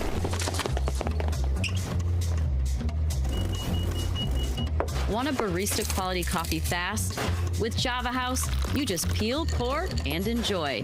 No complicated brewer needed. Amazingly smooth. Not smooth. Well, there he is. We're going to be joined by Randy Feltface is joining us. May we call you Randy, or do you prefer Mr. Feltface? No, I'm very happy with Randy. Let's keep it informal. Sure. Mr. Feltface. Randy Feltface. I detect a slight accent. Where are you from? I'm from Australia. I'm from all the way on the other side of the planet. I see. Yes. It's so exciting to be here, though. Look at this beautiful studio set up you've got. Isn't it something? It's very nice. It's fantastic. Thanks for dressing up, wearing a tie. You look good. Thank you. Yeah. I thought I'd wear my little vest this morning. Am I looking at you, by the way? I have no idea. Yes, Great. I've got you. I got you. Fantastic. Very dapper. All right. Yes. Thank you. Thank you. Randy Feltface is a touring comedian. Do you mind if I ask some personal questions? Please go right ahead. This is what I'm here for. I'm here for a scoop. Are you a single man? I am a single man. Yeah, very difficult to have relationships on the road. I am constantly on the road. I tour all year round. So my only meaningful relationships are with the people who work in the Delta Sky Lounge at LaGuardia Airport. They are. That is a nice one. That is pretty much all I got going on, my friends. Do you use the dating apps? I don't use the dating apps. No, I'm not on the dating apps. I find when you're only in town for one day, the investment in planning ahead. What am I going to do? Get 4 cities ahead? Try to hook up dates? No. I generally just walk around the streets, just screaming for attention. You move well. I'm sure. Thank you. Yeah, I'm quite the mover. This is yeah. You should see me. Yeah. Hey, there he is. Yeah, look at this. I've got all the moves. You should see me with a katana at a Monopoly game. I'm sure. Yeah. Do you is it fair to ask this? Do you have a type? If I were to ask your friends, hey, listen, we were talking with Randy Feltface. Is there a specific type of, Nah, not picky at all. Really? No. Again, in town for 24 hours. I'll take what I can get, really. Yeah. I see. Yeah. How often do you get back home to Australia? Well, I've been on this particular tour just for a couple of months. So, I was there for December, January. I was there for the Christmas period.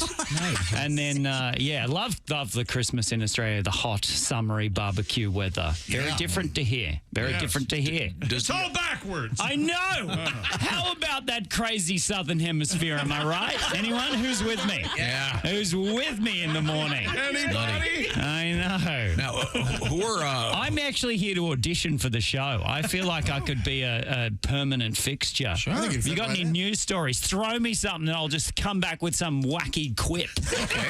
What do you got for me?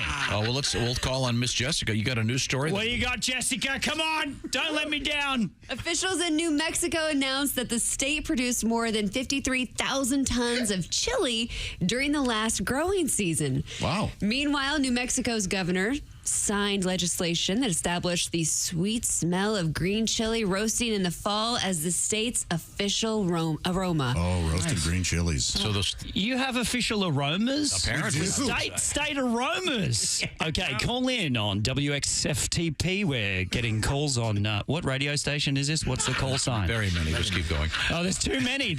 Oh, it's syndicated. I've already failed the audition. Call in with your favorite state aromas. Come on, that's got to be a call in waiting to happen. What is there a national aroma in Australia? White squirrels. Oh, how about that? Yeah. Who knew? Yeah. Health experts are praising a brand new viral trend called the fart walk. The fart walk. The so-called fart walk became a phenomenon after it was introduced by TikTok user Marilyn Smith. I'm a fart walker. I'm a fart walk. Do you go for a walk after dinner? Yeah, almost all the time. Well, because you have to walk your dog. Sometimes society needs reminders, and this is one of those. Hey, how about a nice walk after dinner? Yeah. Now, don't you prefer the fart sit, Josh? I will say, you eat a pizza and a hot dog, and you sit down. When was the last time you had a pizza? I really like the idea that the one pizza, the whole pizza wasn't enough. I just needed a hot dog to really cap it all. That's a hell of a meal right there. And yes, it's not easy to find a place where you can get pizza and a hot dog. Because a pizza is such a full meal. So I order a pizza, eat it, and then I have to make myself a hot dog. Here's the thing, though.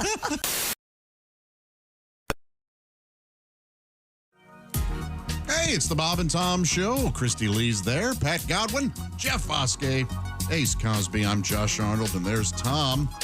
Sorry, we've been really killing time with. We just got completely caught up in this letter. Yes. We will have to, I think, put this off for a while and actually get to some stuff we need to get to. Yes, but, yes. Sure. We got a letter from Arthur, who back in 72, by the way, an excellent album from the great Bob Seger. Back in 72. I prefer the album back in 98. That's a Bob and Tom album referencing back in 72, which nobody picked up on. I didn't pick up on that until just now. Yeah, Bob Serious? Yeah, Bob Seger has a great album back in 72. He's a hell of a singer. I just thought it was part of that song. This one's from 72 Yeah, also. from 72 also. I thought Being on you the meant road. just the year 72. It's called I didn't Turn the know it was Page. from an album. Yeah. In any event, this is back then, once again, our author, Arthur, was swimming in the granite quarries in Vermont, already a great American thing to do. Swimming with his blue jean shorts on, the frayed blue jean shorts. Once again, if the blue jean shorts are hemmed, Arthur would have a different movie, another man in the car. Fine movie, certainly. Sure. But we'd have an art film. They're called The Boys in the Van. Brokeback Quarry. And then he's riding home in his mom's 72 Dodge Challenger convertible with his shorts off, hanging on the mirror. How does he keep them on the mirror? That's what I want to know. They're not saying the mirror. Details. They're going to say. Wet denim and the force of you driving is going to, I think it's going to keep him on the problems. Maybe he buckles them. Hey, we're not, for the purposes of making the movie, we'll duct tape them on and we'll worry about it later, okay? Plus, I'm not going to doubt the man's memory. Yeah, you put the leg hole through. Yeah, exactly. It's fine. They stay. Right. You're trying to ruin the movie already? Naked woman next to you, not stopping the car. I don't buy it. They're done. They've already done everything. There's more to do. Well, that's because why, Pat? I'm horny. You're horny, okay. Although we've established that. Anyways, we're trying to figure out where this is going to end, where this is going to go next. We got to get a good title. The title will come after we figure out exactly what the story is. I think there was something called Blue Denim that I think was a lesser minor film. Oh. Cutoffs. Is that the one where Ryan O'Neal invented assless jeans or something? Oh God, I hope not. You remember that? Yeah, that was a disaster. No. Yeah, that was kind of I forget what it was called, but that was a disaster. Let's head over that way because we have comedian Jeff Oskey sitting in with us today. And what have you got over there? The Oklahoma City Thunder beat the Minnesota Timberwolves 124-94 to win the Western Conference Final Series 4-1 and advance to the NBA Finals for the first time since 2012. Oklahoma City will play either the Indiana Pacers or the New York Knicks in the finals. Indiana leads the conference 3-1 with the game playing tonight. Woo! I love it. At the Garden? At the Garden. I hope they win. Game 5. Oh, for you, Josh, the defending champion Florida Panthers advanced to their third straight Stanley Cup final, beating the Carolina Hurricanes 5-3 on Wednesday night. Yawn. The Panthers will face the winners of the Western Finals between Dallas and Edmonton, with the Oilers up 3-1. Yeah, I'm going Edmonton. Canada should take the cup at some point. It's been a while. yeah. Isn't it Hockey Night in Canada? They kind of invented that whole thing.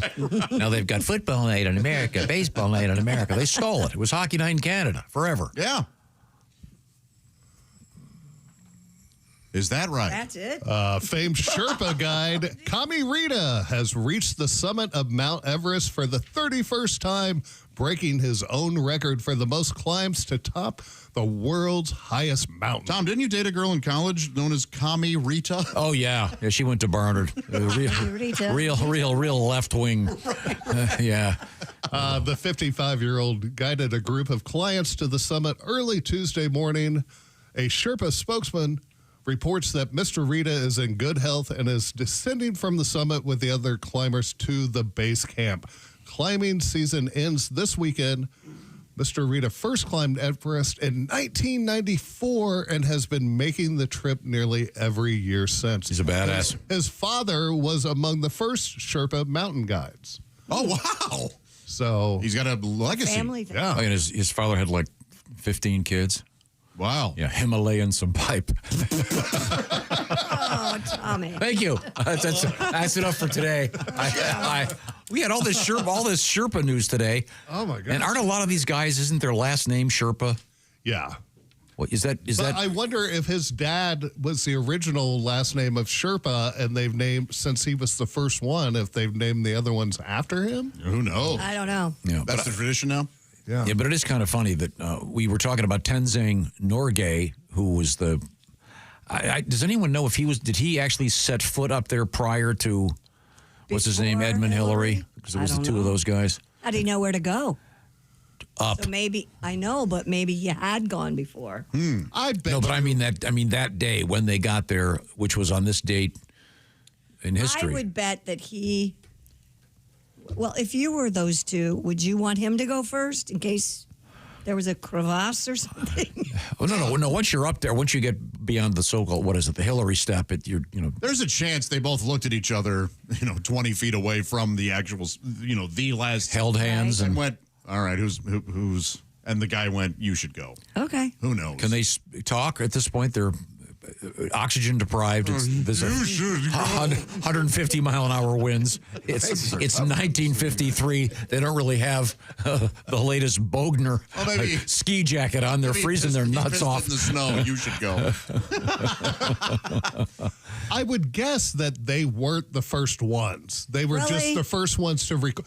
Those Sherpa people, they probably climbed that for fun. No, there's no way anyone else had ever done that. No way. How do we know? Because only in English, that all day. only the Western culture would be stupid enough to want to do this.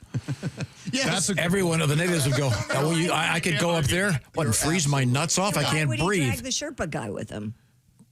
Because someone's got to carry this stuff. Come on. He's a middle. Someone has to know the way up. Yeah, AKA Sherpa guy. Right. Yeah. And now they have Jeff.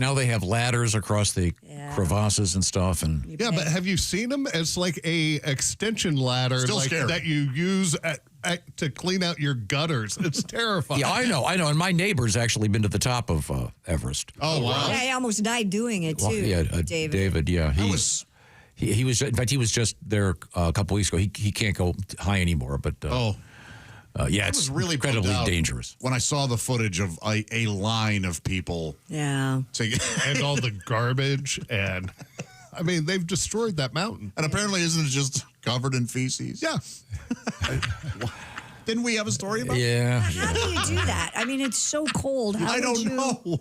go to the bathroom and take your pants down? I don't. Yeah, I don't know. I don't ever have to worry about this because I will never do it. No, I won't do it because of the Yetis. Yeah. Oh, of course. That. Yeah. I'm not getting. Are they? Is the Yetis the same as the? Is it abominable snowman? That's right. I can never get the abominable. Yeah. And that's the same as a Yeti. Yes. Is it like the difference between a Suburban and a Denali? Stanley. the GMC version of it's the actual, Bigfoot. It's the same.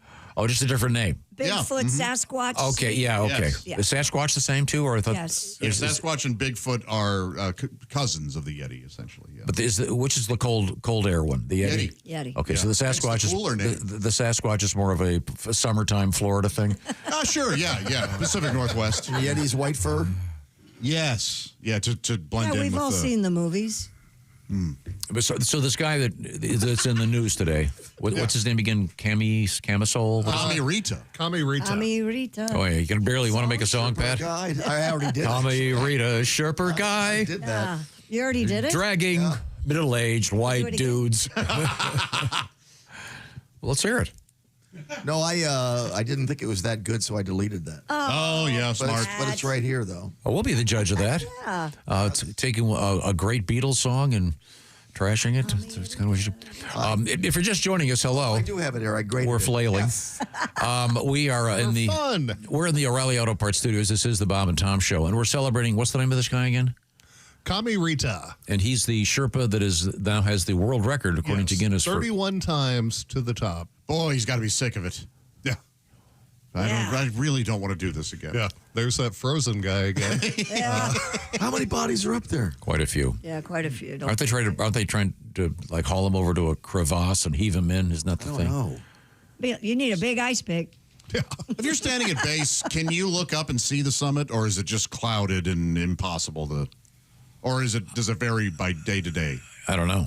I don't know. I think I just to see Everest in the distance would be enough for me. I can fly over it. That would be good. Yeah, fly over. I'll do that. Oh, there it is. Oh, look, there's a guy up there. He's waving. I love dead people. Oh, look, that guy's taking a dump. And now he's dead. Oh, yet he's eating it. This is awful. So are you going to play the song or not? No, I'm not. It's not good. Oh, my God. I just looked it over. So this guy, so obviously climbing Everest, he's risking his life. Sure. Weather could turn.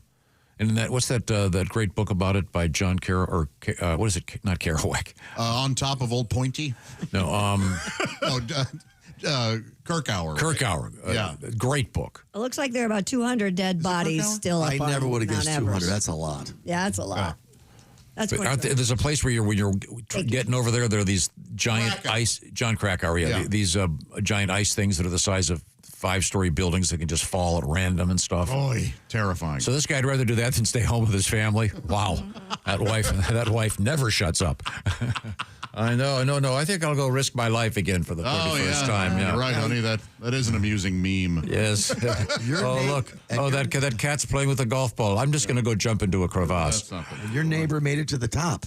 Yeah. Mm-hmm. Wow. Incredible. He's there's that documentary, and he was choking, and they Heimlicked him to get the plug of mucus out. Yeah. Really? Oh, I can get him in here. Carter, sure. He could pick you up and throw you down the stairs. You have a lot of adrenaline junkies in your neighborhood. You have a race car driver Yeah. in the corner. You have a Guy who's been to Everest. Yeah, but then I've got a couple total. I've got a couple total losers too. So wait a minute. that's the group I hang with. And not on your street. There are no losers. You'd be surprised. Well, let's move forward here. Have we completed our sports broadcast? That's sports. Okay, good. Well, let's Not really. get everybody up to speed here. I have a spelling bee story. That's sports. You have a what? Spelling bee. Oh, That's a sport. You think so? Let's come back with it. All You know how much I hate the spelling bee. Yeah, it's on ESPN, so wouldn't it be considered a sport? It must be. Okay. Yeah, great. Mental sport, baby. Really? Memorizing words no one ever uses, ever. Gets a little Well, weird. this word people have used, and it's in the news. Okay. Okay. We'll see if we can spell it. Okay. All right. If you can't, I'll give you $100. Oh, well, I'll mess it up on purpose. I think you missed that. No, but if you mess it up, if you mess it up on purpose, you'll look like a dummy. I'll be $100.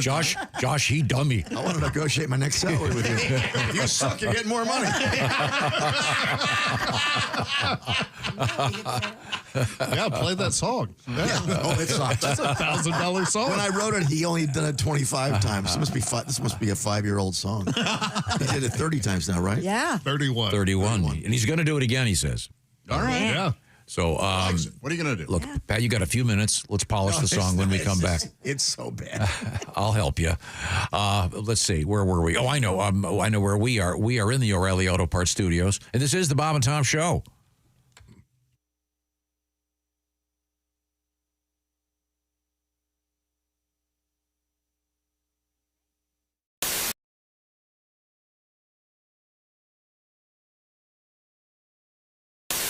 Oh, there we go. Hey. There he is. We're talking to comedian Dusty Slay. And Dusty, I recognize you right away. You got a full beard, though. The stash is your trademark. You got the you're going kind of for the Jesus if he had glasses and a cap on look. Well, I can't be rolling around out here beardless. I don't need people seeing this chin, you know? I see. Great to see you, Dusty. Yeah. Yeah, great to see you. I'm pumped to be here. Dusty Slay is a great comedian, and he's got a Netflix special that, as they say, was just dropped. I'll speak English. It was just released. Yes. You can see Workin' Man, which got us talking about the band Rush, Dusty, when we heard the phrase Workin' Man. Well, I'm a little bit of a fan, and someone said that I might get a call from them about some copyright thing with the name, and I said, I'd love to talk to them. Let's do it. Well, you've got a tour going, and Geddy Lee has a book coming out, so we're even. Dusty has an interesting background. You were a working man there for a while. You had some real jobs. Weren't you a waiter for a long time? Oh, yeah. Well, I worked a lot. My dad thinks I'm still in high school. I don't think he thinks I've ever worked a day in my life. He goes, what's this working man thing you're talking about? But yeah, I waited tables. I used to work in Charleston, South Carolina at a restaurant called Hyman's, which is located on the same block as a restaurant called Sticky Fingers. And, I'm not making that up, just telling you where it is. I remember that. That's a seafood place. Hyman's a beautiful seafood place. We've been there, too. It's great. It is great. Yeah. And you were a waiter there. Were you a good waiter? I think I was pretty good. I had a little bit of an attitude problem towards the end, but I think I was good, you know. People would come in there and they would ask for weird things. They'd be like, they'd be like, you know what? I haven't done this joke in a long time, and I even forgot the joke. That's okay. They're like, these jokes are not on the special. I didn't forget any.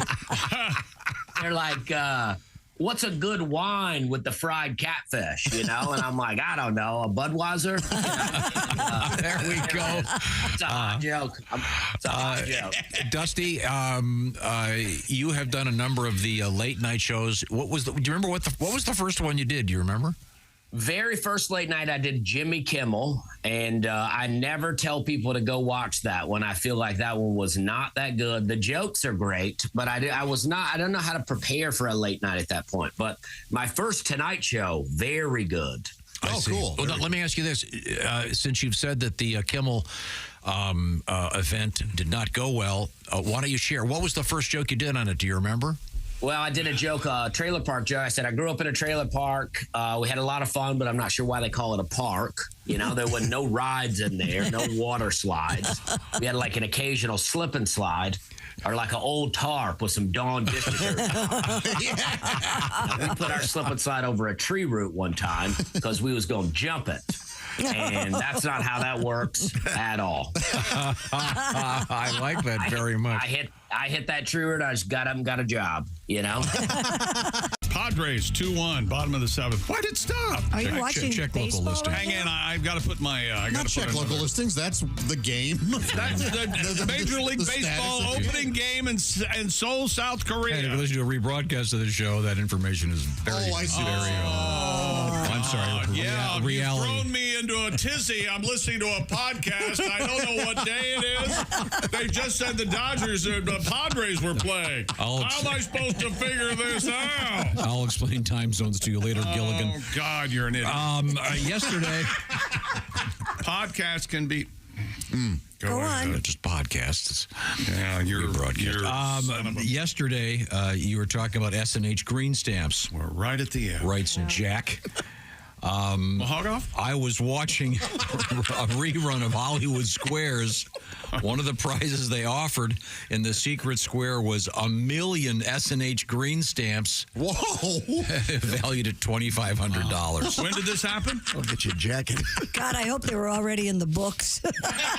Could you imagine? I'm confused, though. Did you say that these S&H green stamps are now they're worth $2,500? That's what you said, right? No, it said... I have no concept of time or where I am on the planet. You have to talk slow. I rely on my radio show to inform me where I am and what day it is. Dear Allie, my boyfriend and I were eating at the bar the other night, and the bartender was wrong about something on the menu and then made a mistake while we were ordering. My boyfriend made fun of him not once, but a few times. And then when he gave us only one dessert menu instead of two, my boyfriend said, well, I guess you weren't the valedictorian of your class. Oh. We got huge fight as I told him he was being mean and condescending, and he told me I was crazy. He was just being funny and making a joke. Should I drop this? I feel like he needs to know that this behavior is wrong. Guy's a jerk. Yeah, yeah, and his next drink is going to taste a lot like ass finger. Yeah. Wasn't that Steve Martin and Eddie Murphy, ass finger? That was Bowfinger. Bowfinger. Sorry, my fault. My fault. Don't be rude to people. No, that guy's an ass. Get out. Especially when a guy's bully and they go, I'm funny. It's okay. Nope, crazy. nope, that bartender needs to take it. That's what you get. Really? That's For right. being a bartender? You're fair That's what you game. get? Get roasted for the rest of your life. You want a tip or not? You make an egregious mistake like only bringing one dessert menu. Yeah. Well, what do you expect? You deserve to be publicly shamed. Damn right. Going down. Yeah.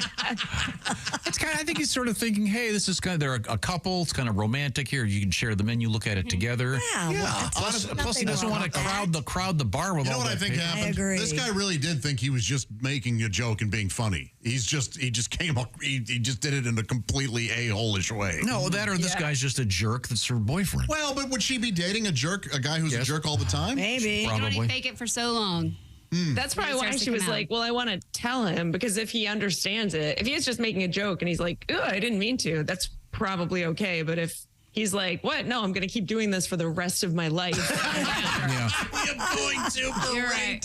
Josh, don't you have friends? Oh, good risotto. Oh, welcome back to the so Bob good. and Tom Show. There's Christy Lee at the Silac Insurance Company news desk. Hi. Pat Godwin at the keyboard and the guitar. Hello. Jeff Oskey sitting in Chick's chair for quite a while. Chick's in Aruba. Yes, actually, we have a letter here about that in a second. I'll get to that. Ace Cosby's there. I'm Josh Arnold. There's Tom. Alex writes in, he says, whenever Christy goes on vacation, we always get updates about her vacation via Chick McGee. Mm-hmm. Well, I think it's only appropriate that Christy Lee give us updates on Chick's vacation. Okay, well, today's Thursday, right? Yes. He's headed to Aruba, and he is going to go to Aruba, fall in love with a native woman there, and not come back. Okay. Yeah. That's the plan. I foresee this. What language do they speak in Aruba? Is that Spanish? I would think they're close to Venezuela, so. That's a good question. You've been there, Pat. I just encountered Americans and I've people been with there accents. too, but it was all It's a English. Rubik, isn't it? Like a Caribbean. Is it a Rubik? Yeah. Caribbean. Oh, they have the famous cube. Is where they have all their sporting events. The Rubik cube. Aruba native language. All is very similar patois, but They got a patois? they get offended if that's you sweet, don't sweet do it right. The official language of the Caribbean island state of Aruba are, Papiamento and Dutch. Most people speak English, so there you go. Okay, well, that's good to know. So, I'm sorry, so you say Chick's going to fall in love with a native Arubian? Yeah, that's what's going to happen. Oh, so leave those Arubian nights. And then he'll adopt a Chinese baby. They'll meet an Arubian princess. Yeah. Okay, by the way, for some reason we were talking about Mount Everest way too much. I'm looking at a photograph of a line of people heading up to the summit. It looks like 100 people. Apparently, in 2025, they issued 468 permits accompanied by an approximately equal number of Sherpa guides. Wow. So that's almost 1,000 people. Gosh. So it's times have changed. Yeah. Now, we're going to move on from there. We were talking about the famous Sherpa guide, Kami Rita, who has a new world record for doing it 31 times. And Pat's working on his song, a tribute to the Beatles' Lovely Rita. Kami Rita, Sherpa guide, la-da-da-da-da. You got it? You finished it? It's not going to be done. It's bad. It's complicated. It involves a lot of... Well, just do it. Just do it a cappella. How does it go? I mean, I think we all know that a guitar comic, you're halfway there when you start playing the chords right. Sing it. Send it my way, Pat. I'll do it a cappella. I've written stuff for today. We're good. Okay. Remember, there's reasons why I can't do it. Remember before when... Oh, is this the same thing? Same. Unfortunate death? Same guy mentioned. Okay. I see. Okay. Let's go to Christy Lee at the I almost said at the Sherpa Guide news desk. Wow. I am an idiot. I'd be a terrible Sherpa It's the guide. Silac Insurance news desk. Silac Insurance, the home of annuities. What have you got, Christy? National Spelling Bee is up and running. And I know this is kind of a sports story, and I'm sorry I'm stealing your thunder, Jeff. Dr. Rudvip Ranhawa's 3 kids made 8 straight trips to the Scripps National Spelling Bee. You don't say. From 2016 to 2024. Daughter Aisha appeared 4 times. Laura and Avi each competed twice, but... Aisha. Remember that song by Criss Cross? No. Yeah. But when Avi's run ended in the 2023 semifinals, Radhawa, a pediatric endocrinologist known as Dr. Happy, wasn't very happy. Oh, no. His complaint? The bee sometimes turns into a geography quiz. One example, a 12-year-old from Minnesota was knocked out after misspelling. Are you ready? Yeah. I want you to spell this for me. Terre Haute. Oh, okay. A city in Indiana. Can you spell Terre Haute? Terre, space, Haute. Very good. You Terre didn't Haute. capitalize the T or the H. Oh, no. You're gone. See, no, but that's unusual because that's a word that people have actually heard. Terre Haute? Sure. Most of the words in the spelling bee, the famous one, euonym, they're words that no one ever uses. I'm with this guy, though. No cities and countries and stuff. No, I'm with this. This is a complete waste of a life. Terre Haute should not be. You're right. Hey, I'm sorry I missed my childhood. How about having him spell the word play outside? Do you know how this works? They literally they have to memorize 10,000 words. It's a complete waste of time. Dude, if I was in a spelling bee, they'd be like, spell restaurant. I'd be like, I'm going home. That's one of the hardest. That's always been one of the hardest for me, too. That is a really hard. And license for some reason. Or yacht. I'm out. How about, Tom, Yeah, how you about mean Yatchet? How about a personal spelling bee? Like, spell your girlfriend's niece's name. Wow. Oh, geez. Spell your girlfriend's middle name. Yeah, now we got a spelling bee. There's an E on there.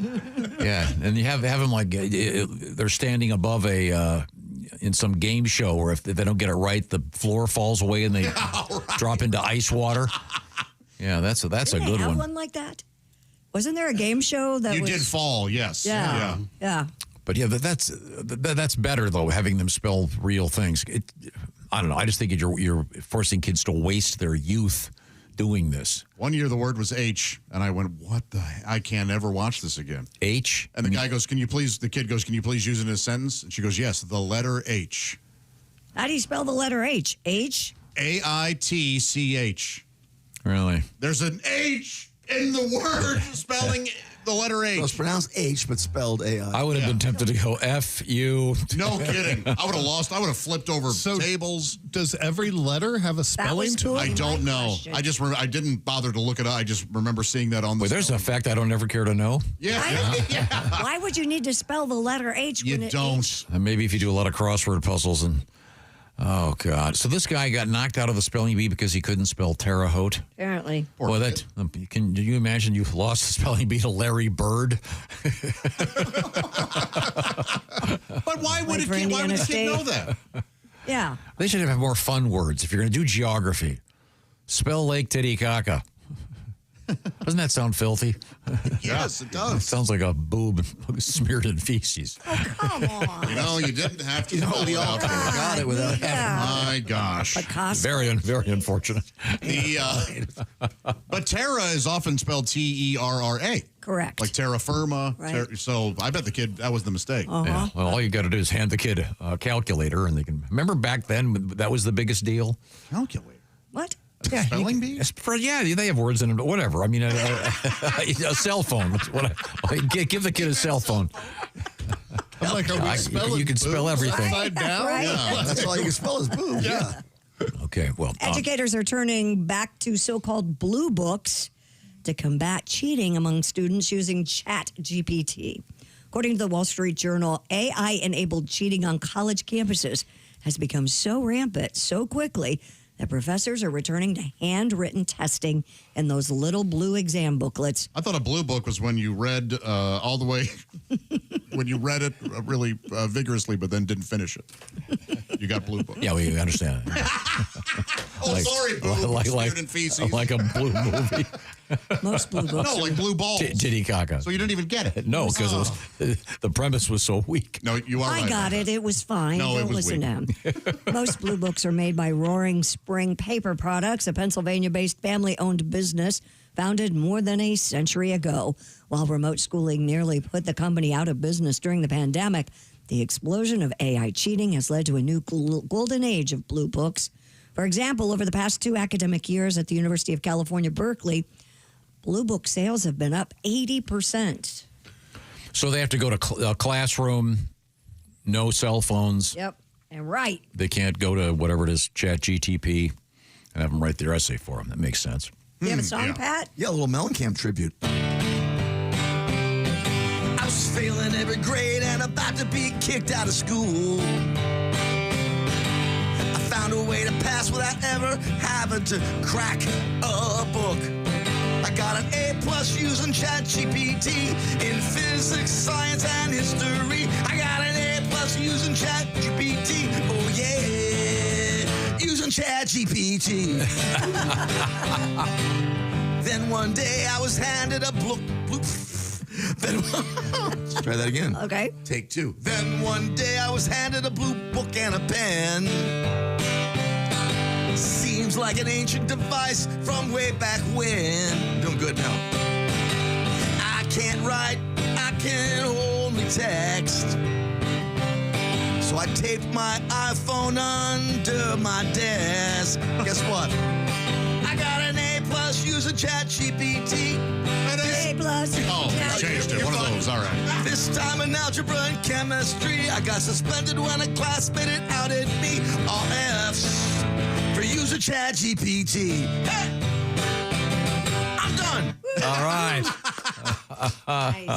For those of us who didn't go to what is it? Just a empty book? Or Yeah. Are there questions? A blue in it? book is it's lined paper. It's what is it like? They're a little bit smaller. Yeah, a than little an bit 8 by smaller 11. than a little bit smaller than a legal pad, and it's bound on the left. Blank. It's a small notebook. Right. Oh, okay. Yeah. They always had blue covers and there was always some nerd next to you frantically writing. Trying to fill up as much as he could for her. No, I would print clearly, try to be a little bit funny.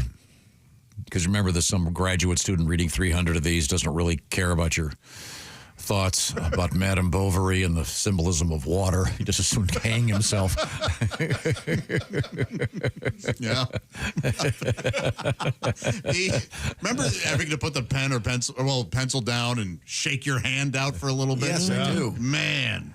They're Sometimes writing an essay for an hour really is There's only 8 sheets in those? I didn't realize that. I thought they were... Thank God. Yeah. There was always that one. I didn't. There was always the one guy. Can I have a second blue book, sir?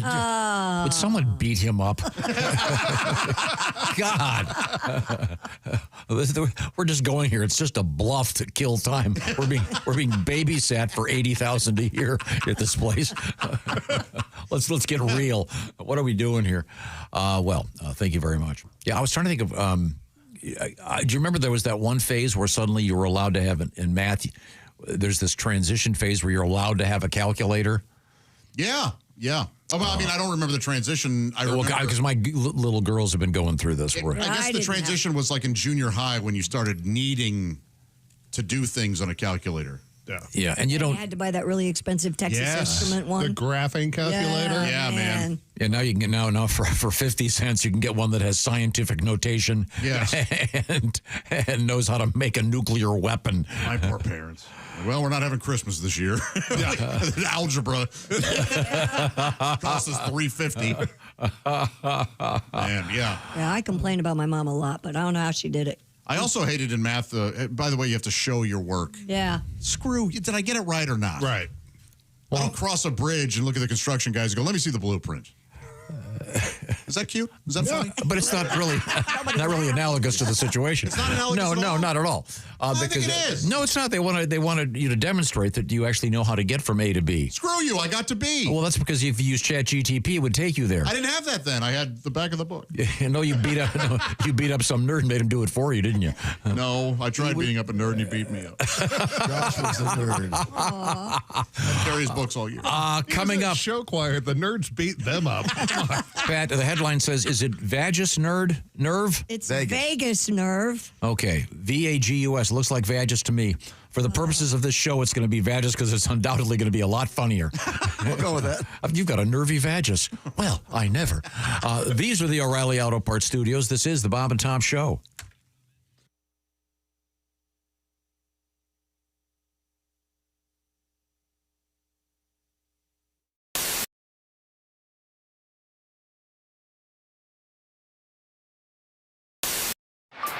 The reviews are in, and America can't get enough of Chick McGee's Silac commercial. Fanatical fans everywhere are even watching it in reverse. You know, this actually kind of makes sense. Truth is, you won't be finding any retirement checks in your mailbox until you first go back into your house and log on to SilacINS.com. At the Silac website, you'll even find a special link just for Bob and Tom listeners. Hey, hold on now. This part shouldn't be going backwards. There we are. It's SilacINS.com. Don't go backwards in retirement. Look forward to your retirement. Look into an annuity from Silac Insurance. Hi, thanks very much for joining us. With us in the studio, comedian Dean Edwards, and Dean is a veteran of Saturday Night Live. I know that you mentioned you didn't mention you did a great Chris Rock, Dead On Chris Rock. Yeah, I did a little bit of Chris Rock. Have you worked with Chris? Yeah, well, you know, Chris and I, being clubs all the time, but once I got cast on SNL, then Chris is very sort of reserved into himself and you know, cool with his friends, and he's very, very polite, but if he doesn't know you, he's looking at you like, I don't know you, you know. So once I got on the show, every time I saw him, he was very sort of big brother, very you know, strong with his advice. I remember one time Tracy Morgan and I are sitting in this comedy club in New York, the Comedy Cellar, and we had just had Jack Black was a guest host, and Chris walks in. He's like, you know what? I never watched that show. The one time I watched them, they still don't use black people. I was like, actually, Chris, you know, I was in 4 sketches this past week. He's like, you wasn't in them. You're just in the background. Don't ever be happy they throw you a bone. You got talent. Only the dude without talent is happy they throw him a bone, which I appreciate. And then he sat there for a good 35 minutes lecturing me on gotta keep writing hard. Just every week, write 2 sketches and an update. 2 sketches. Meanwhile, Tracy Morgan is sitting there. Chris, you ain't never gave me that advice. When I started on the show, you never gave me advice like that. I'd appreciated some of that advice.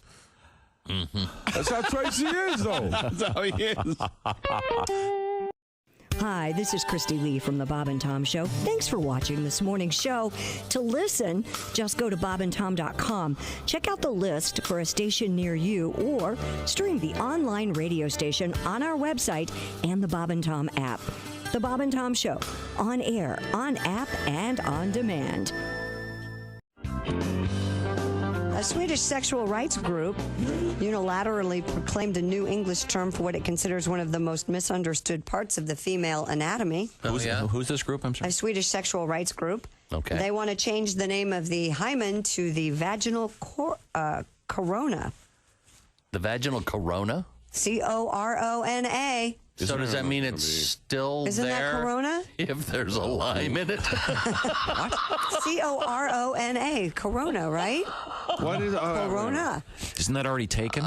Vaginal corona? No, isn't corona already used in anatomy? Well, not vaginal corona. Not vaginally. You can add the names, but vaginal corona. Who was upset about the word hymen? The group hoped the new term would displace the traditional Swedish word for hymen, which is too long and too weird for me to pronounce, which translates literally as virginity membrane, and led to misconceptions about female sexuality. It's the you pronounce that the Phonortner. The Phonortner? The Phonortner. Actually, I think it's the plug-in vagin. The Phonortner. The plug-in vagin. The plug-in vagin. See, Come on. Go with the See corona. why I sat on this story for 2 hours? Come I on was now. worried about Hyman's classic, like Yankees. You're not going to get rid of that. But it was. So this is just the Swedish. They don't want to change the English term. They just want to go. This is just for the Swedish language. So I see. The Swedish are changing because of the guilt associated with. So it would be as it if breaks before you actually have sex. So yeah, in case you. What's the loose translation? Corona has burst. Yeah. Oh, really?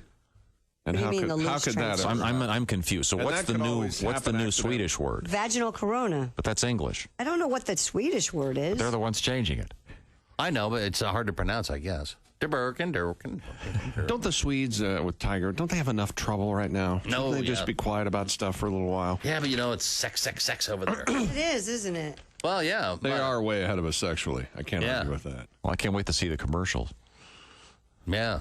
If you get the Corona, they got the one right now where the limes are being. They're playing the finger flip football. With limes. Oh yeah. You can imagine if all of a sudden there's a hymen involved in that. The guy's skipping rocks, and then he skips his phone. Do you see the one where the woman and the man are sitting there in the lounge chairs looking out at the ocean, and the girl walks by, and the guy spends a little bit too much time looking at her? Yeah. And she squeezes the line. He waits way too long to react. He jumps late. It's because they're acting. Yeah, that's a bad job. And, the actor it's just a bad job. Used to have a big squirted in his face. Yeah, that's true. And the last thing that actor's interested in is a woman walking by in a bikini. That's probably. That's where the acting. They're all. Yeah. Let me get that phone call. Bob and Tom Show. Hi, man. It's Donnie Baker. Hey, Donnie. Oh, hi, Donnie. I think I've solved this puzzle while they're changing hymen to Coronas. Yeah? Well, because everybody knows in fourth grade, English class, you learn about hymens. I mean, certain words are hymenated. Super Bowl, low pitch, doghouse, No, squirt gun. Donnie, that's hyphen. Hyphen. It's all hymenated. Punt, pass, and kick, all of them. Punt, pass, and kick. Okay, those are hyphens.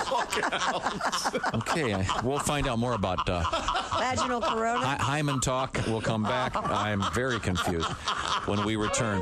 Know it all.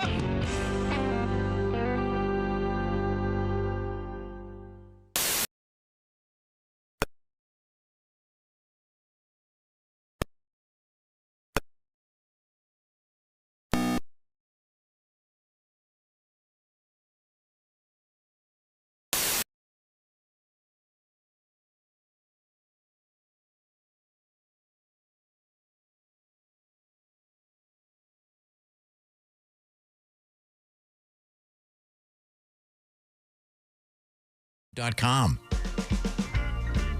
Oh, welcome back to the Bob and Tom Show. I literally forgot that this was my job. We're here in the O'Reilly. Well, I think it's using the term job in the context of the efforts you put in today is generous of yourself. We are live at the O'Reilly Auto Parts Studios. Christy Lee. You got to keep them motivated. We know your whiplash techniques. Motivated. Christy Lee in the Silac Insurance Company News Desk. Pat Godwin over there. Messing up a couple songs this morning. Yeah. Real smooth.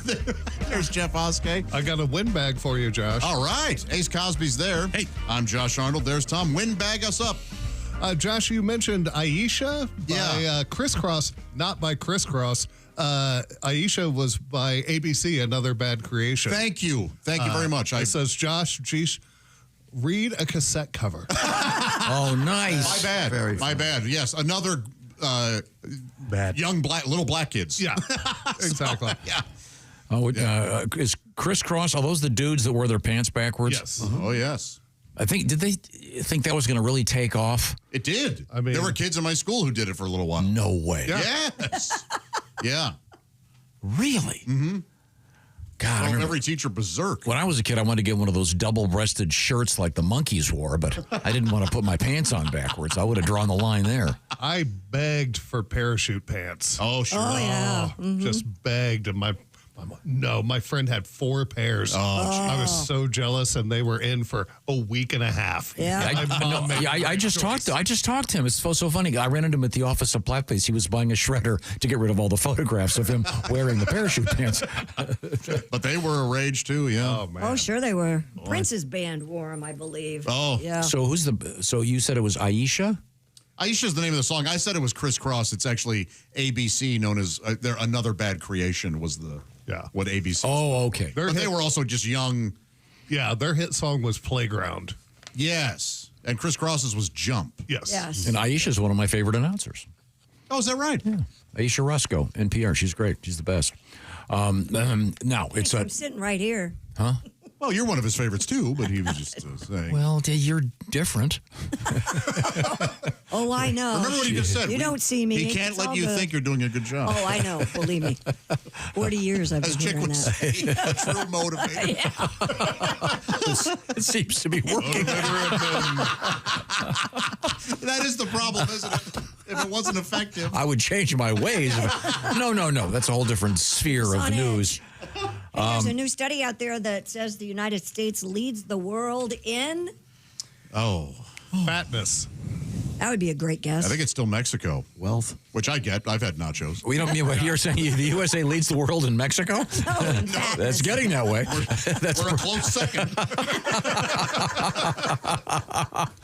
The answer would be swearing online. USA, F&A, USA, F&A. Swearing online. Linguists analyzed, F&A in the USA. I didn't stumble. See, Aisha wouldn't have stumbled on that. Linguists analyzed nearly 2 billion words from web pages across the globe, focusing on 597 curse words. Wait a second now. I didn't know there were that many curse words. I didn't know. 2 billion words, really? You're going to work? Well, another day, another 10. The U.S. and the U.K. topped the list, with Australia not far behind. Singapore ranked 4th, followed by New Zealand, Malaysia, and Ireland. Ireland? Yep. This is published in the journal Lingua. It's the first large-scale study of online vulgarity. Wow. Are there 597 curse words? No. I mean, that seems like a lot, doesn't it? Yeah, I'd like to see the parameters of what. Right. You know, are they counting the lesser? Well, you know what? I bet there are. Think about every way you can use the S word. When you add words to it, suffixes and prefixes. The same with the F. The same with. Yeah. That'd be good. That'd be good. A game show category for Jeopardy. The answer is faced. That's right. Once again, the category. Or no, what is faced? The category S words. Head. Okay. This car often breaks down. What is box? Yeah, and I bet they count like damn and hot damn. Okay. And yeah. So, but this is people swearing. Is it online? Plus, think of all the porn. So is this in social media or? It just says online. I don't know. So it could be Pornhub. I mean, you go to one of those sites. Do they swear on there? Well, think of the words that are. Yeah. I mean, it's. I mean, just read the comment section under any YouTube video. Oh, yeah. You're going to see hundreds of them every time. But Americans tend to do it more. Yeah, wow. I wonder if we can combine that and the spelling bee. That would be a great show. If they did a filthy spelling bee. Yeah, that would be. Or just maybe one that was, spell gonorrhea. Yeah, or smegma. Chlamydia. Right. Bukkake. Female orgasm. Really hard words to. Hey. Yes, yeah. Another survey out there, this one from the Pew Research Center, reveals plenty of Americans still look to the stars or the cards for guidance. About 3 in 10 adults say they use astrology, tarot card readers, or fortune tellers at least once a year. Some say it offers real insight. A small group claims they rely on it. Oh, yeah, that'd be great.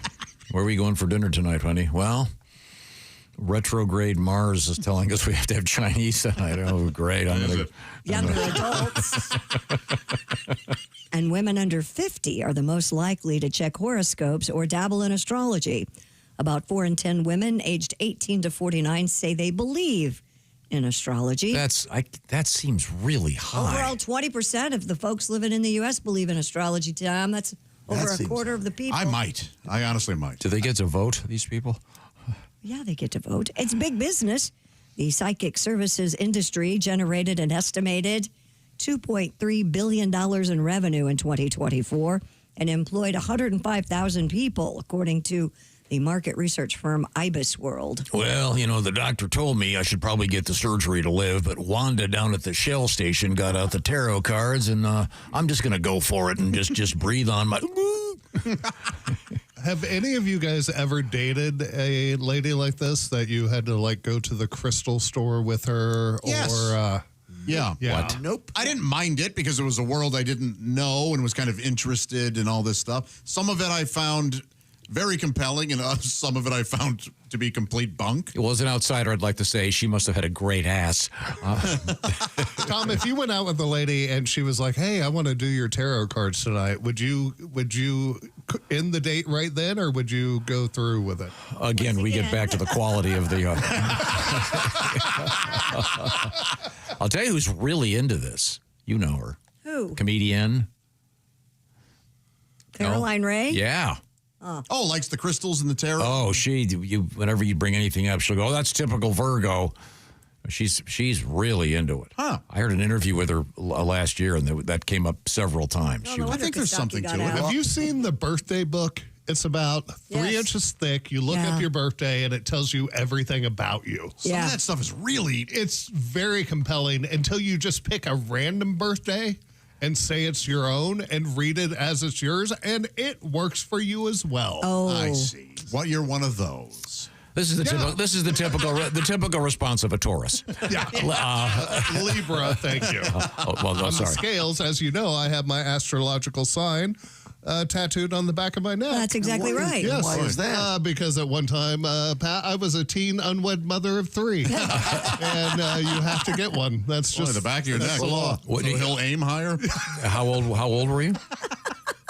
Oh, I'm ashamed. Like 35. You were You're way too old to get You were 35 and you got that tattoo on your neck? Yeah, I was with a girl who was getting hers done. That makes as well. Well, there you go. And I will once say again, this. Great ass. See, I rest my case. Was that the same girl that took you to the crystal store? Yeah. Okay. Yeah. Mm-hmm. Yep. Hot. There you go. Pat? What? With all the Kims you've dated and married, did you ever have one that was a tarot card person or a numerologist or something? No, not even close. Really? Yeah. I'm surprised because you had a bunch of wackos in there over the years. I dated a girl. I was sick. I had a cold. And I was like, hey, I can't meet. And she goes, is it okay if I release a spell out into the world to help you heal? Oh, and I said, yes, it is. Wow. So nut job wasn't what you wanted from her. She was one. Did you get better? After about 5 days. The medicine takes a while. The medicine might have helped. It'd be really funny if you were a physician, like you're like this high quality doctor, and you got a patient, and just for laughs, you're looking, well, see, I can get you in for the surgery on Tuesday. Oh, wait a minute, I can't do that. Retrograde Mercury's rising, and my tarot card reader said don't pick up a scalpel every Thursday. So we're going to go with these people get to vote. It's entertaining, but some people, the small percentage rely on it, which is... Do you want me to come back with your horoscope for today? I can do that. You have a brother who's way into it? He's like a shaman. Like he will get into a new apartment or new house, and he'll do all kinds of crazy burning of ointments. Scrub, There's the sage. And, more than just the sage. Really? Though. Yeah, like all kinds. Really? Yeah. I've done the sage. My horoscope, there's no doubt today will be excellent. You can find satisfaction that puts a smile on your face and boost your morale. Getting laid. Well, it won't be at work. There's the likelihood that you're challenging some of your core values. While it's true these values have stabilized your life, you may be starting to feel they're less relevant. Well, you're finally giving into anal. Wow. With a stranger that she picks up hitchhiking on the way home. Boy, this is a real departure from her. Not at work, but on the way home. Yeah. Naked came the stranger. That was the title of the book. Okay, well, what's mine? I'm a Taurus. What's my horoscope? What is yours? I'm a Taurus, too, and I don't like to look at my horoscope. I look at it the day after. See how you did? To see how accurate it was. Oh, really? Yeah. But you can read it. Is this for today or for tomorrow? How does this work? It would be for This today. is for today, but apparently it won't let me go back. Live for today. Okay, when we come back, we'll do it. Right now, I want to remind you that we have... Oh, you do? Oh, what is it? Real quick. Today, the relative tranquility you enjoy today lets you listen more attentively to your inner self. You're well aware of the toll you pay when you try to ignore those nudges of intuition that you sometimes feel. God, that is so meaningless. No, this means a lot to me. If you're alone at some point today, Taurus, take advantage of that time to evaluate the events of the past few days. You may gain some insight into what's troubling you. I'll try that. Yeah, that is incredibly generic and meaningless. I can read yesterday's. Really? Oh, yeah, go for yesterday's. Boredom and apathy could tempt you to run to the mall and spend a lot of money. I did not spend any money yesterday. You might overindulge in food and drink. I did do that. I had Cracker Barrel. This can make you feel better temporarily, Taurus, but in the end, all you have is an empty wallet and a stomach ache. I did have a stomach ache. I swear to God, it's because I had 4 biscuits. What was your entree? Meatloaf. This feeling will pass by today, and you don't want to regret your day. So there you go. Okay. Did you go to the mall yesterday? I did, yeah. Did you buy any luxuries? No, I bought a suit. Well, that's a This luxury. is completely accurate. Bought a suit. Yeah, that's a luxury. Two item. Tauruses, and that applies to both of us. Yes. When I moved, I have had like one suit. Yeah. So I never really have to wear one. And I needed one, so That's incredible. You bought a new suit yesterday. but the one I have, I can't find the pants. You're substituting love with material things. I'm substituting it with food. Yeah. And you know, Tom, you're going to love the way you look. That guy was there. No, I went to the what is that called? The style store for Big and Tall. Oh, is it? Big and tall. Yeah, Well hung. Well, no, they merged. Oh, they did? Yeah. They merged with our clock. Okay. They merged with what's that store? Members Only. Oh, they did. It's now the style store for men with big members only. I should have just let you. Yeah, I wrote that joke many years ago, but it's still totally applicable. Now it's time to tell you about the greatest gift for dads. This is really a good idea. How about getting dad some earbuds? Or ladies, get that man of yours some earbuds. Maybe that'll quiet him down a little bit. Father's Day just around the corner, of course, and Raycon earbuds are the best. They're significantly cheaper than those little white ones that fall out of everybody's ears. 32-hour battery life. This is unbelievable. And by the way, you can do a real quick charge, just 10 minutes for 90 minutes of battery. But you want to get that full charge. You can wear them for more than a day. They also come with active noise cancellation. They've got adjustable ear things. What are they called, Christy? Gel tips. Thank you very much. So they don't fall out of your ear. Custom. They got a bunch of different colors. They're the best. And by the way, right now, all over their website, everything up to 15% off. Site-wide, if you go to buyraycon.com/Tom. That's once again, buyraycon.com/Tom. See what I'm talking about? I love the over-the-ear headphones. By the way, great when you're traveling with your kids. They can pop those babies on, and you can move on in peace and listen to your own thing. Raycon, the home of the Raycon earbuds and more. Go to buyraycon.com/Tom. Coming up, what do we have, Christy Lee? Coming up, we have an influencer, as Tom would say. An influencer. Do you tape your mouth shut to sleep? We'll talk about that. What? Yeah, you heard me. And we have the vagus nerve, or vagus nerve, which... Let's go with Vagus, much funnier. These are the O'Reilly Auto Parts Studios, and this is the Bob and Tom Show.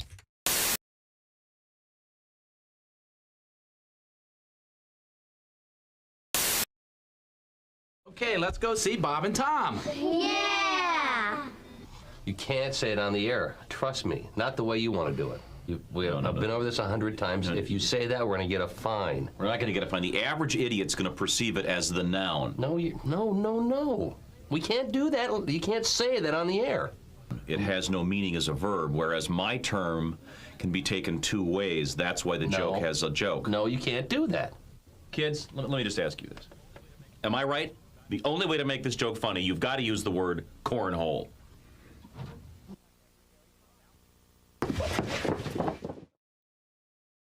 Joining us in the studio now, we have Dr. David Wolf, astronaut, and he and Kirsty are making out, evidently. Welcome back to Earth, sir. Oh, there Hey, David, how are you? Thank you. Dr. Wolf is wearing a NASA golf shirt. Very cool. Of course he is. You can get those at gift shop. That's no big thing. Dr. Wolf, it's a great pleasure to see you, and glad you're back. The Wolf Man! Thank you, Tom. It's nice to be back on Earth. So, what'd you do on your summer vacation? Oh, really? You out of space, huh? You win. Yeah, that is kind of a... You do have that kind of conversation trumper. Well, we got back from the vineyard. What'd you do, Dr. Wolf? I was in outer space. Yeah. Pretty cool. Took a few spacewalks. Added a piece or two to the International Space Station. You added a whole porch, didn't you? Yes. Yeah, that's what I thought. Did some maintenance on the port solar array wing. Needed some new batteries. Oh, there you go. Now, if you go to our website... Why do you need a porch in space? Well, where are you going to sit? Two of the guys. Where are you going to sit and rock the next Big Bang? Two of the guys smoke. So yeah, you got to go outside. Hey! Don't light up in the space station. Get out there on the smoking port. This is why Bob's not an astronaut. This is why David comes in here, so we can't make fun of You him. can't smoke in space. I was thinking about that this morning. Of course not. Why we're not astronauts. Could possibly, theoretically, couldn't they, an astronaut who smokes, couldn't they fill his helmet up with smoke so he could smoke? I think it could. There probably is some technology which would permit. There you go. Yeah, but it still can't escape from the suit. On a serious note, And your clothes would really smell. You guys are NASA launching again probably tomorrow. Yes, I haven't heard this morning. We were on time as of last evening. Still, things are going well. The concern is that there's some thunderstorms may come in and delay the fueling. Summer in Florida, it's tough to get off the pad, as we demonstrated. you know. Yeah, you did. That was actually my first question. I wanted to know. You have to get dressed each and every one of those times. How long does it take to get into the suit and everything ready for It's launch? a pretty big ordeal. It takes 3 or 4 hours, from getting up and then out to the pad, and it's 2 million pounds of cryogenic oxygen and hydrogen. You get up on top of that, the countdown goes, and then it's a few hours to get out. It's a big deal, but it's harder on the cooks and the friends and the family. We go to work whether we go to space or go to Earth, right? But everyone else has traveled and they want to see a launch, and it's a lot of trouble to turn around. Our guest is Dr. David Wolf, astronaut. If you go to our website on the left side, you'll see a photograph of Dr. Wolf. Did you take this one? Were you holding your hand out? The long arm? Is this you with your arm or one of your buddies taking? Nobody up there want to take a picture of you, Dave? It looks like you're... No, that's somebody shooting through the hatch when I'm getting ready to go out on a spacewalk. I'm in vacuum in there, ready to go out. Okay. And if you click through the window. If you click there, we have a sort of a whole set of photos there, and you can see Dr. Wolf floating around in space. We'll talk about some of these when we come back. I'm curious, how long does it take you to get into the spacesuit that you're going to use to do a walk? The suit, you spend the day before checking it out like a spacecraft itself. The next morning, you spend 2 or 3 hours getting in before you get out through the hatch. About 3 hours. Wow. Don't you have a series of mirrors in your passenger car here at home where you can drive laying on your back? Isn't that just to make you feel comfortable? Feel more comfortable upside down. Wow. This is one that I wish to God somebody would have shared this information with me when I was a younger lad. Mm-hmm. It would have saved a lot of pain and suffering. I see. And,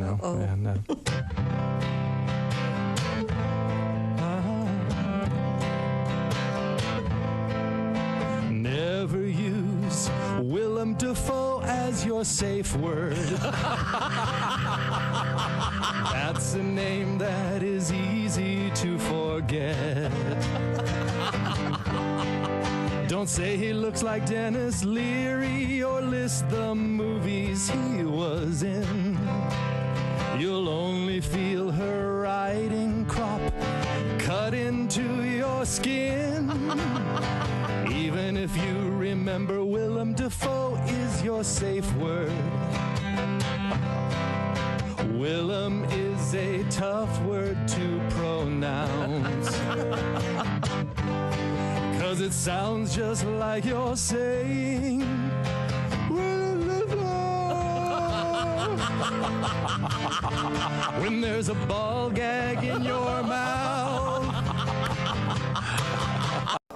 Hi, this is Chick McGee from the Bob and Tom Show. Thanks for watching this morning's show.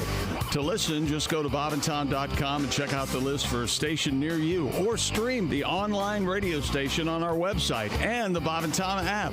The Bob and Tom Show, on air, on app, and on demand.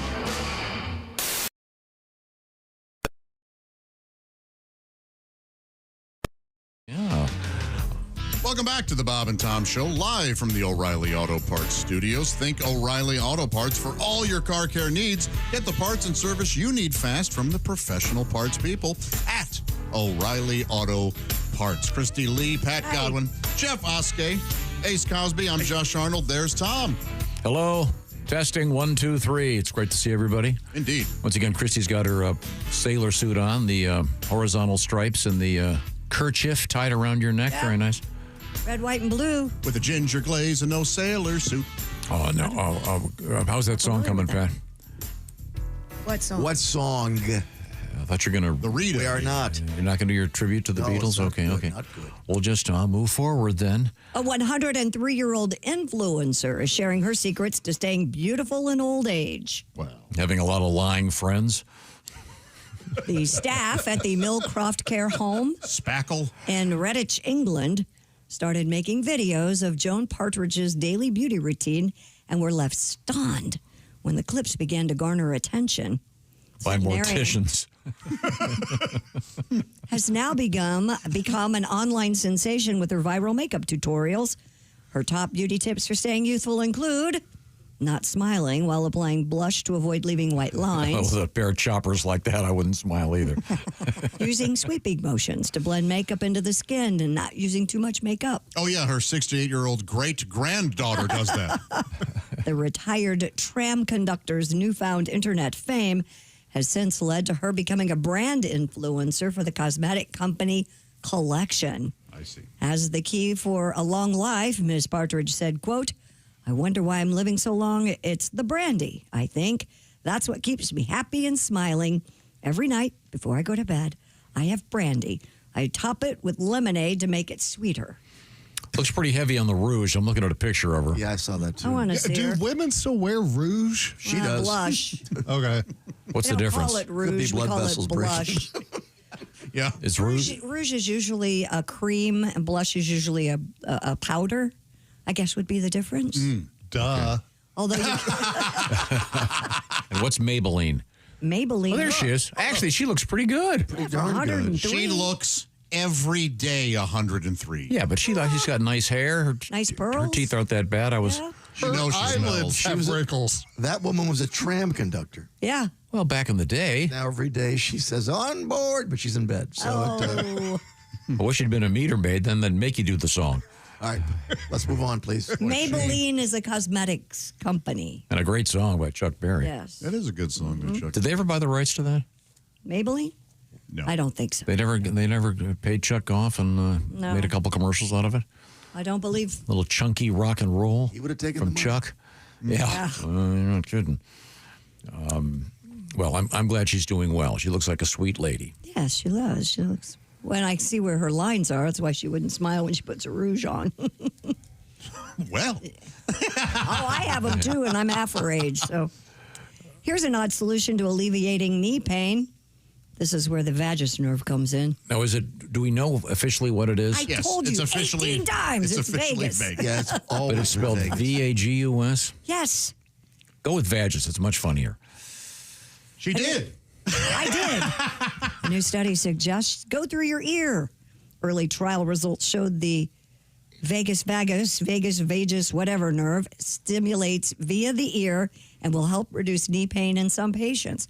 This nerve is apparently the 10th nerve that runs from your brain into some major organs, and that's why they think it's a use for a lot of things. Anxiety, But it will help your knee PTSD. pain. I don't know. But even though this nerve is way up here in your neck, In your brain, yeah. Comes out of your brain. I understand you can stimulate the vagus nerve by booking a suite at the Bellagio and forking over some serious cash to a hooker. Okay. So what is it? So they're saying you get a massage? What's the deal here? All I know is it says you go through your ear. I don't know. It doesn't I say have the a stimulation. professional do that. Yeah, Don't you're just not going to stick things in Hey, your my knee ear. hurts. Give me that car key. Yeah. Don't be to use a Q-tip. By the way, is there any other thing that is used more off-brand, if you will, than a Q-tip? I don't think so. I mean, Well, I use them it every says day. right there in the box, don't put them in your ear. That's all anybody does with them, right? You use them every I day? use them every day for my for eye makeup. Yeah. Did Again. anyone else's dad use their car key as a Q-tip? Dad? Me? Oh, okay. I mean, I don't use it as a Q-tip per se. I just use it to get an itch sometimes. That's going to be hard now with the keys, really. This fob. Oh, I love fob. Try getting that in your ear. A paper clip, Something sharp you can poke a hole in your eardrum with? It's not safe. Yeah, whatever I do is not safe. Oh, okay. Do they make electric Q-tips? Electric? I'll bet they had to. Yeah. It seems like an unnecessary thing we'd apply AI to. Yeah, just kind of looks like a Sharper drill, image. like an ear drill, sort of. I just tape one to my spin brush. Just go in there, root it out. It really gets the I wax. do it after every shower. Do you guys? Yeah. Yeah. Oh, get a little of that water out? Yeah, exactly. Okay. Yeah, you're well. If you're just joining us, hello. We are in the O'Reilly Auto Parts Studios. This is the Bob and Tom Show. Now, You can stimulate your vagus nerve through diaphragmatic breathing, a practice that enhances the vagal tones, What such if as your humming girlfriend's on the pill? or cold she water. doesn't have a immersion. diaphragm? Right. So humming apparently is good for that nerve. Is that, you don't say. If you're humming on the diaphragm, someone's having a party. You know, you don't need to wear it for this. We're safe. I don't spit semen. And the most involved way through the ear is Well, an first of all, electrical impulse. Josh, we're certainly glad that you're that generous when you're doing that. So. Yeah, I realized. I was hoping we would just. Yeah, kind of go over that. You've made some fellas real happy. Hope they don't isolate that. It's basically like sticking jumper cables to your ear. Well, what am I supposed to put on my nipples? I don't. I know, right? Those electric things go in your ear to They stimulate. go on your ear to stimulate that nerve. Wow. Yeah. And it helps with knee pain. That is very odd. Okay. Yep. Do you have to leave it in there while you're walking around? No, I think it's just a treatment that you would do for some I see. amount of time a You day. feel better. Okay, good. Now, we had a challenge earlier this morning. Which was? Well, we had a great letter from Arthur describing an activity that he did back in the day.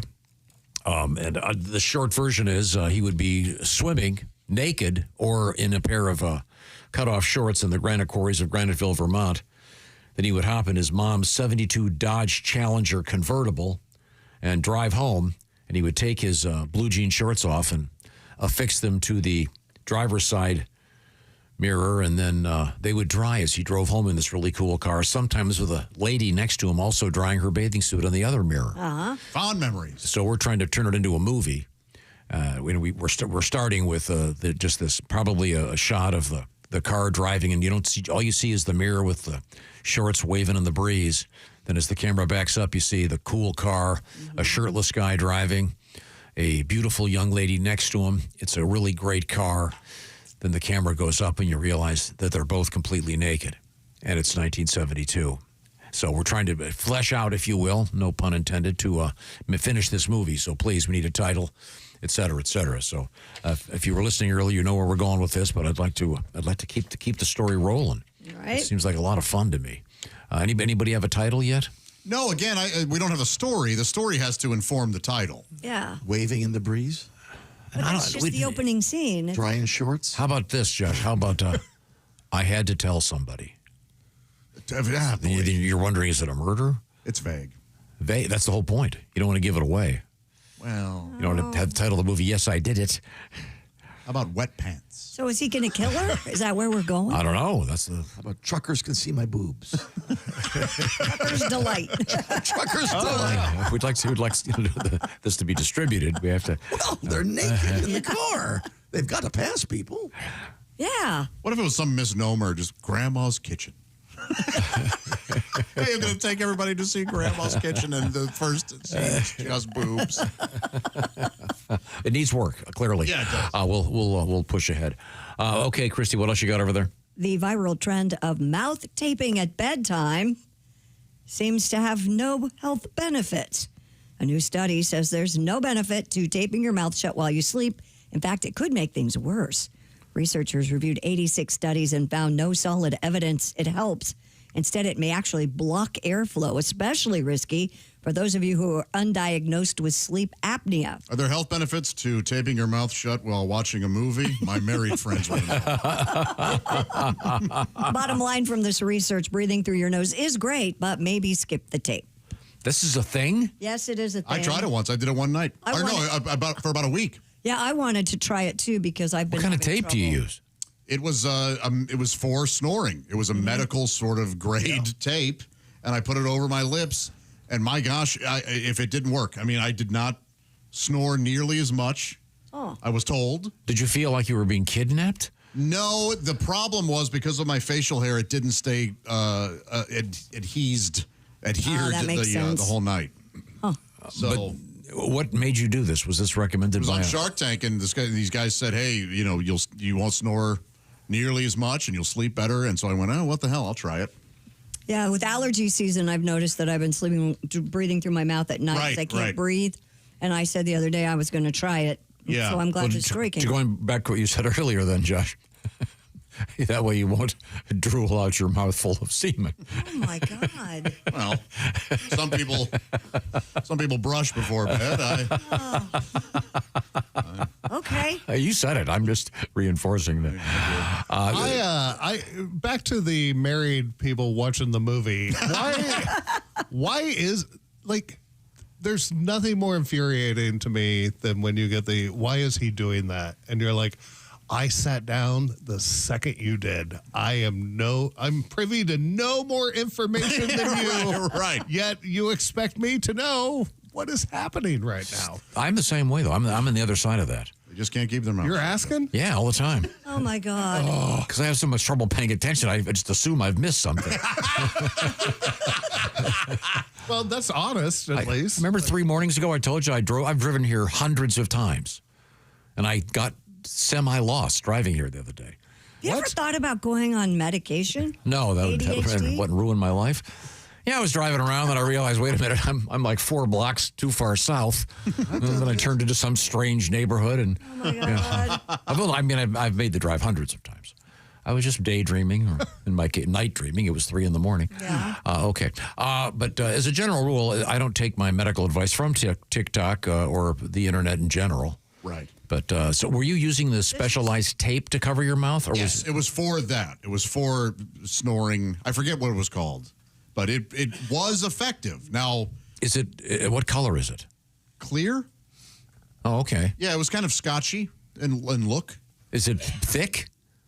Enough. Was it wide enough to cover, like, just go from your nose to your chin?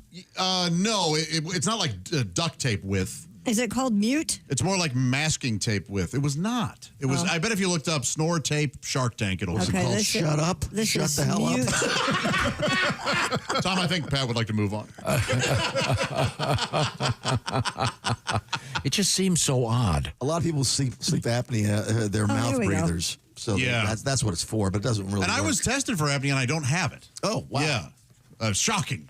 I mean, my doctors were like, how do you not? Well, they feel the same way about diabetes. Like, how do you not have this yet? Gout. How do you have all I'm baffling the medical world. You take care of yourself, don't. Well, thank you very much. Right now, I want to remind you that this portion of the Bob and Tom Show is brought to you by our buddies at the Silac Insurance Company, the experts on annuities.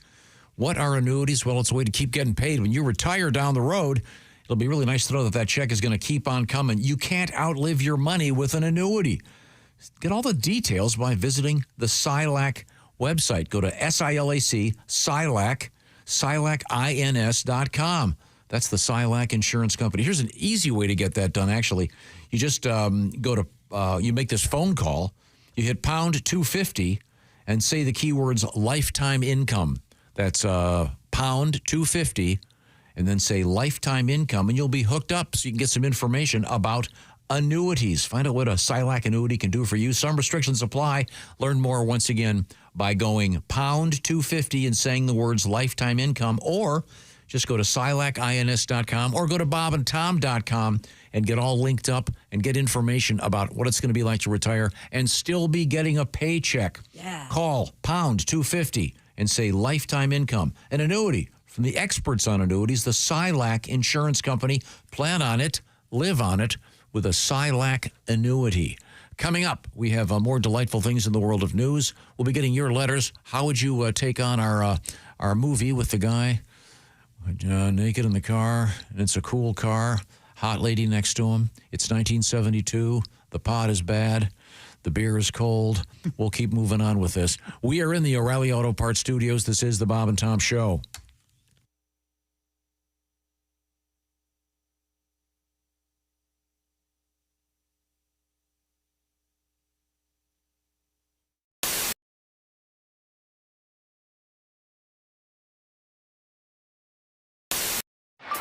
The reviews are in, and America can't get enough of Chick McGee's Silac commercial. Fanatical fans everywhere are even watching it in reverse. You know, this actually kind of makes sense. Truth is, you won't be finding any retirement checks in your mailbox until you first go back into your house and log on to SILACINS.com. At the Silac website, you'll even find a special link just for Bob and Tom listeners. Hey, hold on now. This part shouldn't be going backwards.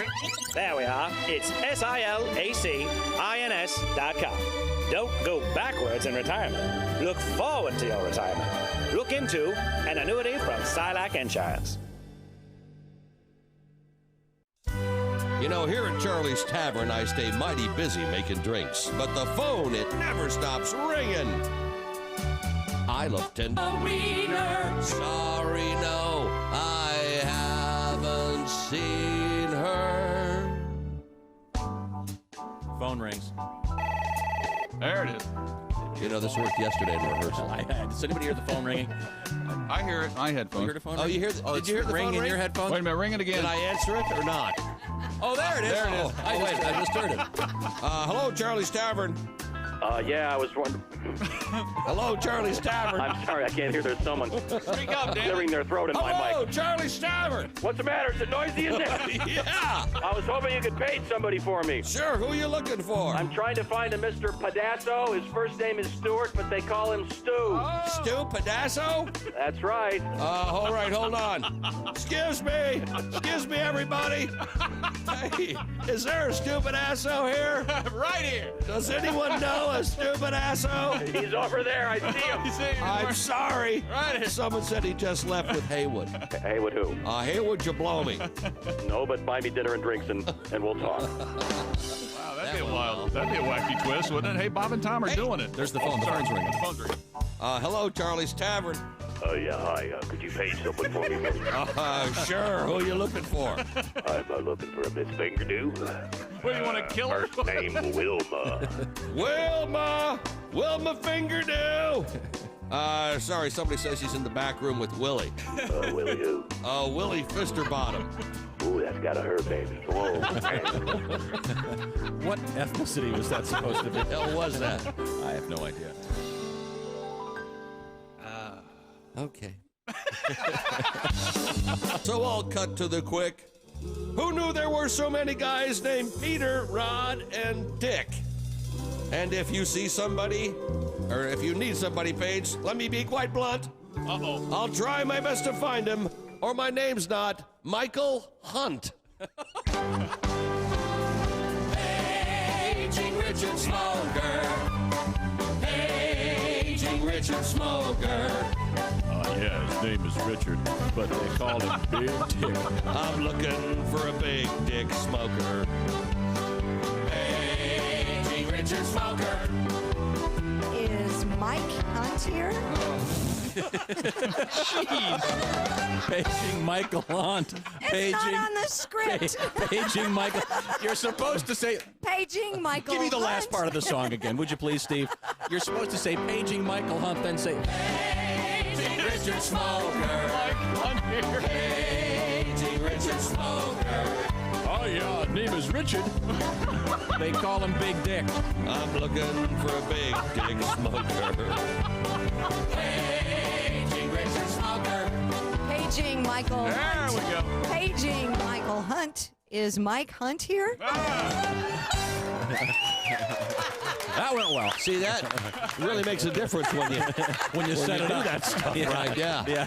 When you become a Bob and Tom VIP member, you get more and less. Wait, what? Which one is it? More or less? It's both. VIP members get more stuff to hear and less commercials to not hear. So Bob and Tom VIP is a good deal? Yeah, more or less. Become a Bob and Tom VIP member. First step, click the link at bobandtom.com.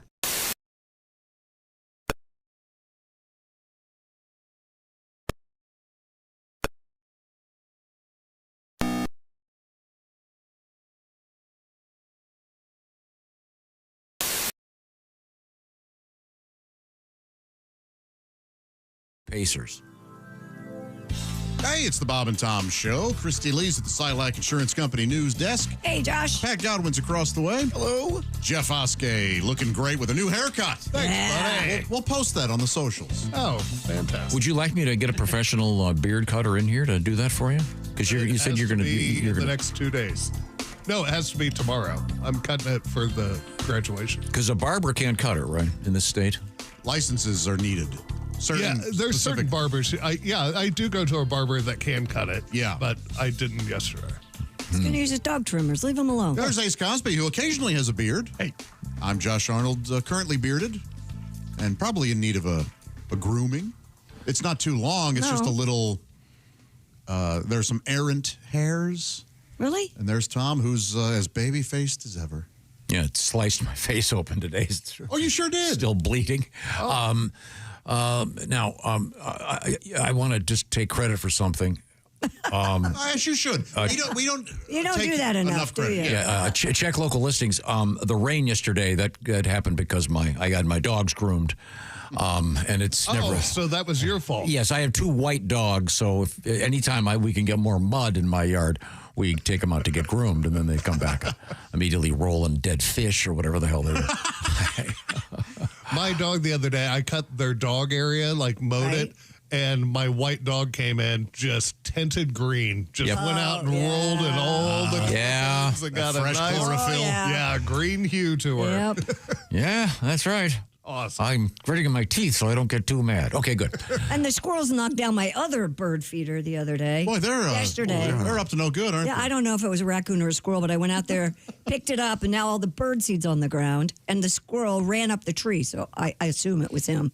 My 9-year-old's. Sent the baby squirrel down to eat so I wouldn't get pissed. Because how can you get mad at a little baby squirrel? Boy, you are. Boy, there's quite a story. I did. got a trap in my backyard. What kind of trap? My 9-year-old Hart, she has taken one of those dog carriers. Yes. Yeah. And for a small dog and propped it up. Yep. And put carrots underneath it. She wants to catch a rabbit. Yeah. Oh, okay. 'Cause we have a rabbit infestation right now. Check local listings. She wants to catch it to keep? Of course. Yeah. I've tried to dissuade her from this, but that's not working. So Why don't you just go buy one at the pet store and put it in there for I her? don't want a pet rabbit. Yeah, I did that once. You don't want a pet rabbit. I went over to my parents one time. My parents used to have foster kids. They had 4 foster kids, and there was a big box out in the yard with a stick and a rope. And where they kept the foster kids? Yeah, which I was like, someone should call. But no. So, and there's a rope, and there's 4 kids hiding behind this little wall, and there's a rope, and there's a carrot under it. And I go, he goes, yeah, they're trying to catch a rabbit. I go, that's never going to work. And he goes, they've been out there 2.5 hours. It's working perfect. I was like, you're playing chess. I'll tell you what, I love rabbits too. And last year I found little baby rabbits that were born under my deck, and I started feeding them. They ate every single black-eyed Susan, all of my plants. You don't want to catch your rabbits. Let them go. Oh, I know. But I think, as Jeff pointed out, and this is killing an afternoon. Yeah. Hart and her friend are running all around with it. She's got a pair of these plastic binoculars. They're sitting they're sitting waiting for the rabbits. I love That's it. awesome. I This is love great. it. They're having fun. They're not learning how to spell so they can be in the spelling bee and not going outside. Like I said, I hate that spelling bee and everything about it and all the people who participate. The only good thing is while they're doing that, they're not clogging up the roads with traffic. So sorry. Every year that pisses me off. I can tell. You gotta let it go, man. You gotta just ignore it. They're wasting the Don't worry about them. lives of kids. Well, they're not your kids. Don't worry about it. Well, I guess we'll need someone to be a librarian someday and file books with the Dewey Decimal System for fun. A reason to knock the Dewey Decimal System. It's Very well. completely outdated. Revolution. Outdated? How would you know what? do it? It might be with ChatGPT. I don't know. Yeah. Well, how do they file library books now? I don't know. But in some states, they're burning them. Well, in but some that's a different states they're not story. getting any money. They're having to close the doors, but that's another story. Well, what do you got over there? What do we have? Scientists at UC Berkeley have discovered a way to make the human eye see a brand new color. Using tiny doses of laser light, they were able to control up to 1,000 photoreceptors in the eye at once. They're using lasers, by the way, in the early experiments of this. What color are you seeing? A lot of black. Pretty much nothing but black. The result of this, a dazzling shade of green, more vivid than anything found in nature. What? They named the color Olo, a supersaturated blue-green that does not exist in the natural world. And yet, this is weird. The technique behind it is called Oz, a playful nod to the Wizard of Oz. And remember the eye-popping colors at the Emerald City. Especially the emerald, yeah. Yeah. Beyond showing off, researchers say the method could help answer key questions about vision and even eye disease. So this color only exists in this experiment. So you only see it if you get the laser. Does it stay, or do you? Leave it to the scientists at Berkeley to go. We don't We celebrate diversity so much, we're inventing another color. And you don't have enough of them at your school. Actually, Aaron Rodgers said he's seen this color. Oh, really? Yeah, when he takes that Hiawatha juice, whatever the hell it is. Ayahuasca. Ayahuasca, isn't it? I don't know. Yeah. Now you've got me confused. Well, it makes you barf. Oh, It's not juice. Are you gonna? Would you do that, Josh? Would you? It's the one thing I am tempted to do. Yes, I could be talked into it. You're kidding me. No, Is this in a heartbeat? Well, of course you. We need to go. Let's go to some yurt in San Jose or whatever. Yurt it up. Yeah. Is this the thing? That, are you getting into like a mud cabin and? Yeah. Or like a heat tent, or I thought you just did it around a campfire and had people watching There's to make sure you different didn't go You probably in it. can, but you kind of want it guided, right? Yeah. Oh, Is this yeah. the one that lasts 15 minutes or lasts a long time? That's the key for me. Lasts a long time. It does. You're thinking DMT. Yeah. DMT only lasts like 10 to 15 minutes. What's DMT? Oh, that's the crazy. That's dynamite. the crazy. Yeah, it'll. That's the crazy one. You see, I mean, you go to different worlds. Honestly, it feels like it lasts 2 or 3 weeks while you're on it. Did you do DMT? It feels like you last 2 or 3 weeks while you're on it, but it lasts like 10 minutes. Wow. It's And the, super. In the ayahuasca, you need a guide. Did they guide you to the toilet so you don't barf on your Not pants? everyone barfs, but a lot of people do. Yeah. I'm out. Let me You know. do it in a tea, right? It's a tea. Now, Josh, would you do that thing where you get into this, what is it, the weird water, and they close the door? And I've done that. I've done the deprivation tank. Yeah. Yeah. I did it water. I did it fairly regularly. Is it regular? What kind of water is it? Salty. Yeah, it was salt water, and it was. You float? Yeah. Yes, yeah, and they give you a pillow because you float, and I would do it on Fridays after the show because I figured, hey, I just had a week of talking and listening. Deprivation would be good. Well, that would be nice. And mixed results for me. Some days I loved it. Other days I went, I could just be sitting. I tried it once and they wouldn't let me go. They said my water wings were going to get in the way. They said I couldn't wear them in. I thought the urine test red light went on. He's pissing in tank 3 again. One day it was so hot that I had to open it, and you can spend an hour, and I spent 45 minutes, and I went, it is way too hot in there. And she was like, oh, I forgot to turn off the heater. So I was just boiling. What? Oh. So we had a little bit of poached Josh. So you ruined the whole experience. I hope they gave you your money back for that. Are the lights out? Yes. Yeah. It's completely dark. Is there a panic button? Isn't that scary? Oh, you can just easily push the lid open. Easily. So I was not scared, no. And they said, you can hallucinate. You'll see things in the darkness. And so what's that movie you were telling me about where they, I know what the people have the weird deaths? Final Destination. Final Destination.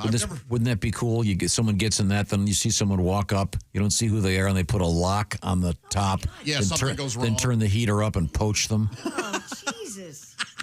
What do you mean? What's wrong with you? Nothing. No. I'm just trying to help. I'm helping Josh write his movie. Has anybody done the salt caves? Have you done that? No. What's this? What? They're big, it's like walking into a Himalayan salt block, basically. And you sit in them. There's one up the street a little bit. Huh. Yeah. I'd like mine with French fries. I like my fries really salty, and my potato chips. We'll get back to more interesting things when we return. We are in the O'Reilly Auto Parts Studios, and this is the Bob and Tom Show.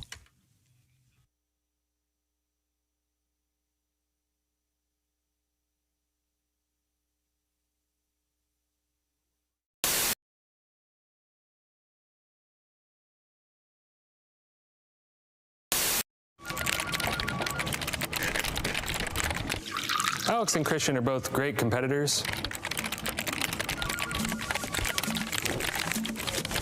That doesn't always translate to a smooth workplace.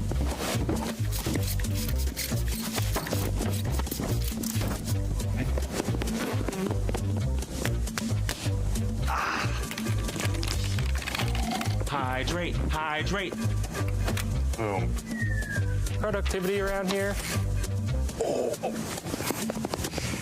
Not smooth. Excuse me 1 second, guys. That's it. One of you get me a coffee.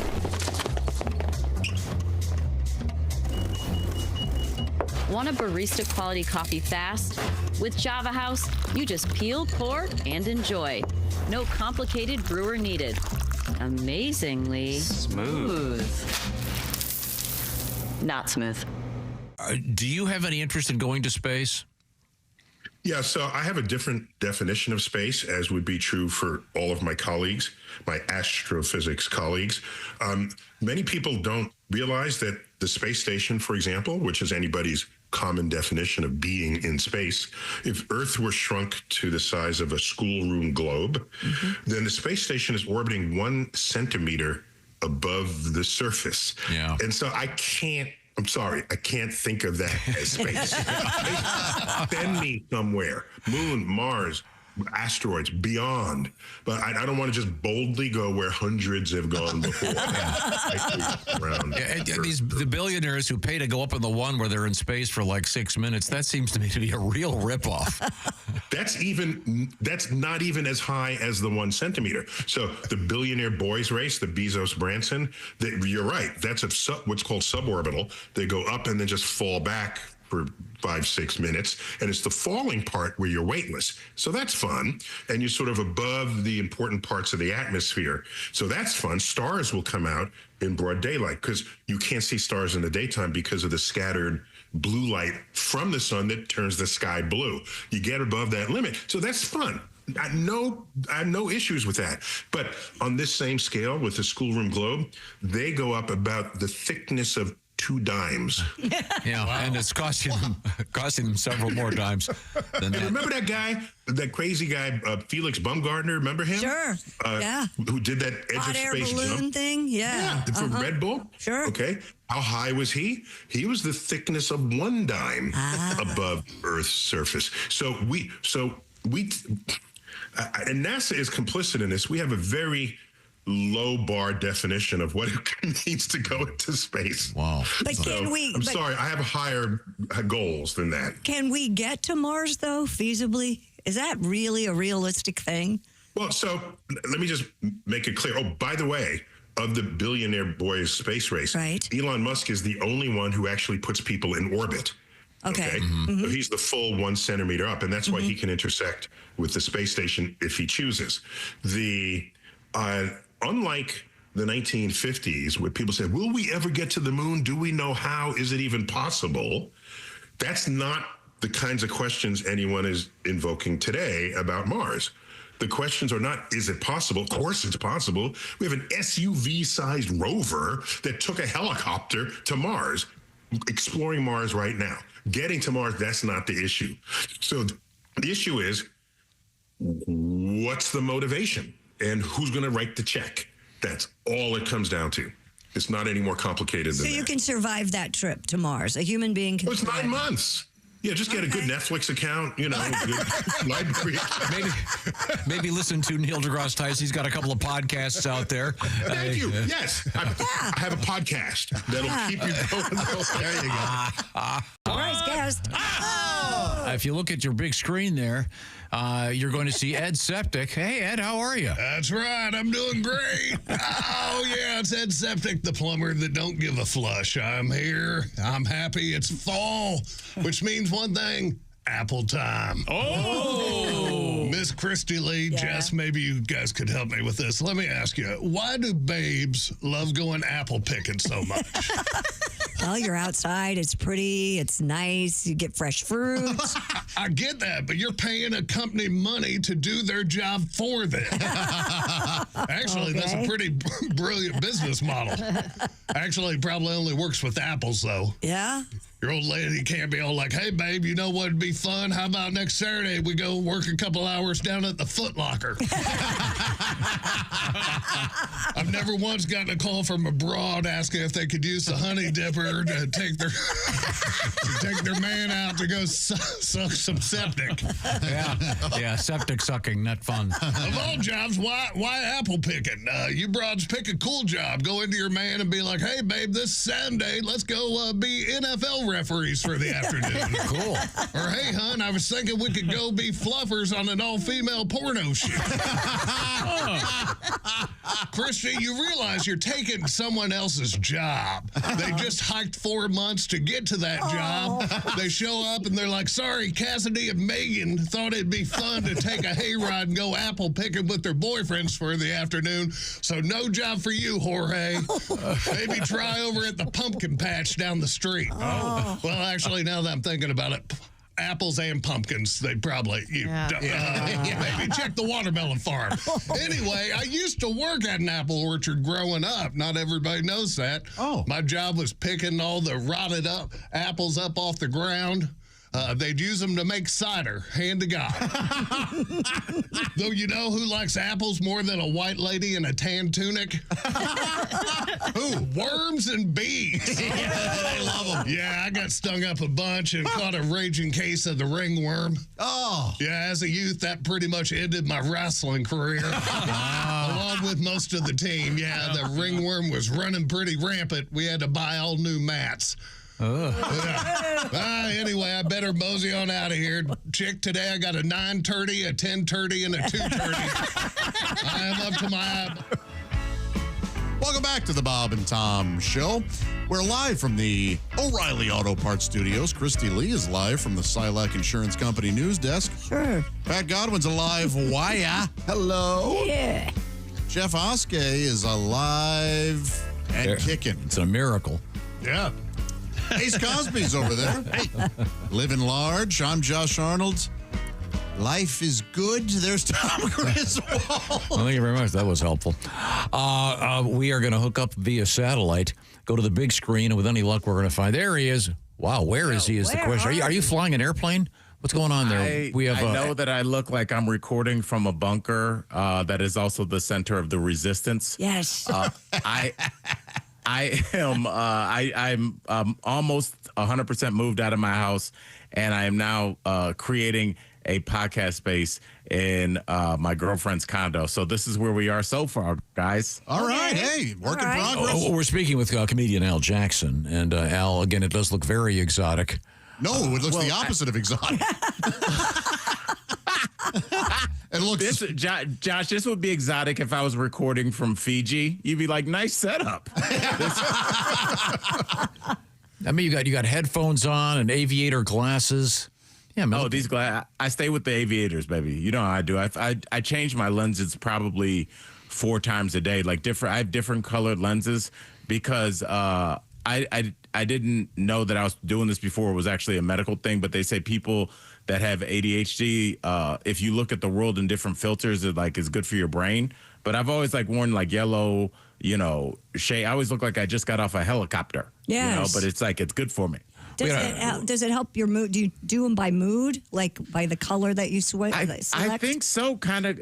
Christy, men don't address their feelings. So I never said that to myself, but I was like, but before I leave the house, I'll be like, I'll wear this shade. And it's definitely I'm going based on my mood, but we can't, I keep my feelings buried, as every real man should. Of course. Thank you very much. Well, speaking of colors, we had a news story. Somebody invented a new color. What's the story, Chrissy? Where is that story? It's out of Berkeley, UC Berkeley. They have a new way of your eye seeing a color. They use a laser to control up to 1,000 photoreceptors in your eye all at once. And the result is a dazzling shade of green, more vivid than anything found in nature. They call it OLO, O-L-O. So we got the Crayola people. That sounds like I'm sorry to step on that time. I was just going to say that sounds like what they're going to be naming rich Hollywood babies coming. Remember, it was Apple 50, and it's this is my son Olo. He'll never work. But a new color. There you go. So maybe you can get some Olo shades. Olo shades. Yes. What else is happening in your life? You're a fan of the Colorado Rockies, the worst team in baseball. You got that going.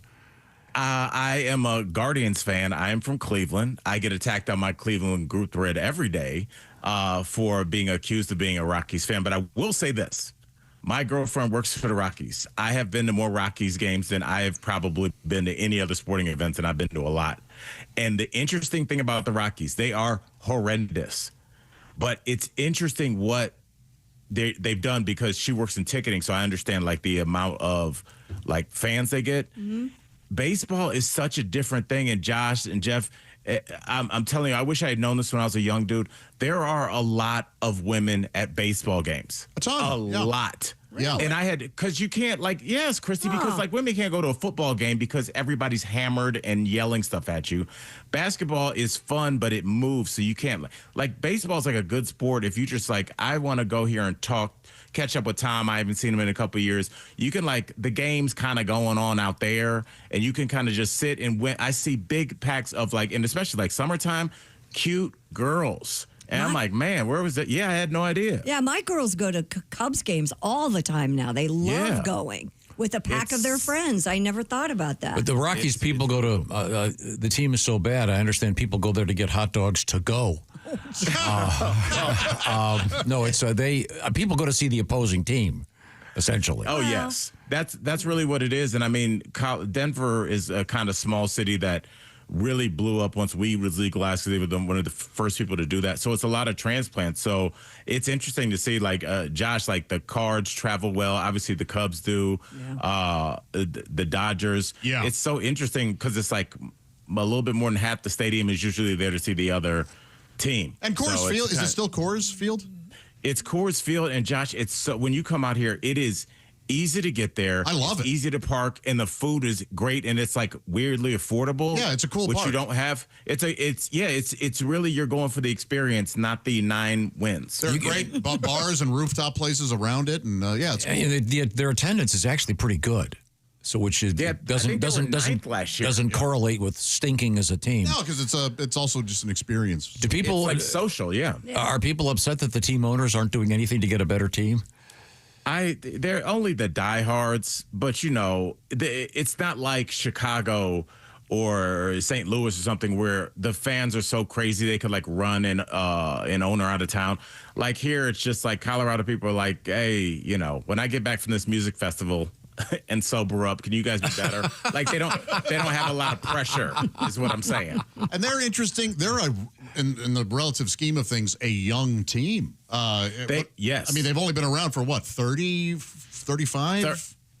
First of all, check out the big brain on Josh. I think last year was their 30th anniversary, so I think this is their 30th. Yeah. 31st. So it's interesting that there's some teams that like have been around for like I'm older than them, which is crazy. No, we were talking about this, I don't know why, earlier this morning. Al Jackson, do you know who was nicknamed in the world of baseball the king of room service? No, but is room service in air quotes? It was no. It was Joe DiMaggio. He would never leave the hotel. Well, yeah, there's no one ever talks about this, and I think a lot of the stand-ups in there can understand this. A lot of us are like isolationists, and I've had to kind of check myself. I'll be like, Al, you're in a different city. Go walk and get some lunch. Stop, because I can just sit in the room until the show. Yeah. I am such a weirdo, but it's like, oh, you've been all these places. I've been like, well, I've been inside a hotel in that city. Mm-hmm. Yeah, so it's I never. There are comics that like go whitewater rafting during the day. I'm like, are you out of your mind? Yeah, you have to talk yourself crazy? into it. Yeah. Well, Al, we got to get to the word of the day, please. Once again, Tom, I love this one. Just joining us. Thought about you. Okay, what does it say? What is it? It's a phrase. So, Tom, this is easy. Why don't you just tell your audience of loyal followers what it means when you, how old you were when you jumped up off the porch, and what does that mean? When you jumped off the porch. When you jumped up off the porch. Jumped up off the porch. No, I heard it. I'm just trying to think, why would I be on the porch to begin with? Let's see now. Oscar, do you know this one? No. I love it already. Jumping up off. Yeah, jumped up off. Is this similar to jumping the shark? Is this a no. Okay? There's gotta be some kind of. We all have a number. It's a coming of age thing. Yeah, yes. exactly. It's got to be some kind of. Is it in the realm of sexuality? No, a lot more simple. Is it when you left your mama's house? Check out the big brain on Christy. What is it? You left mom's house and got a place of your own? That's it. Jumped off the porch. Yeah. Jumped up off. That's important. Jumped up off the porch. Yeah. Yeah. I was 17 when I jumped up off the porch, and I've been living downtown ever since. Yeah. 17's pretty young. I was 18. I was right there with you. Couldn't get out fast enough. Yeah. Did anybody ever go back home? I never went back home. I never Man. went back I didn't either. Many times. Pat did. Mom's basement at least 5 times. Yeah, in fact, 5 breakups. wasn't all that long ago. That would have been 10 years ago, maybe. Yeah, not that long. Yeah. Oh well, that's interesting though. Jumped up, and the up is important. Yeah, I jumped up off the First, porch. you got to jump up, and then you got to jump off. Yeah. Yeah. Okay, good to know. And that's sort of wholesome. It is. It is. Yeah. I was thinking, It's of just course, a way of speaking. I was going the other way. Where were you going? Oh, I don't know. Finally jumped up off the porch. Oh, You like Thought it was some hip hop thing. Jumped off the porch with my sidearm. Tom, do you have time for one more quick one? Of course, yes. All right, Tom. What if he just hung up?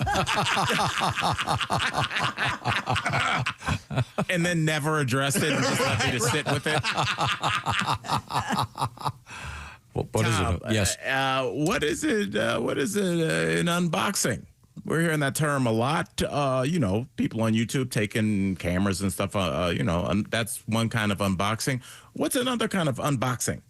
Yeah,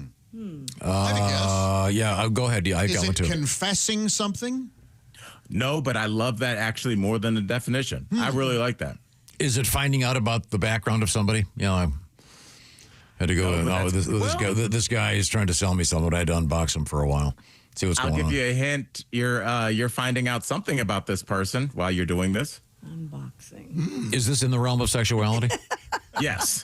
Is it? Okay. Tom asked that about everything, though. Well, I know where the source is. Is it taking off her panties? Yeah. Getting the person naked. Yeah, I like this. I like the specificity is a word, isn't it? The specificity of the word panties. Oh yes. Yeah. Yeah, that's. I feel like the next time he says that. Yes, word, yes, it would be.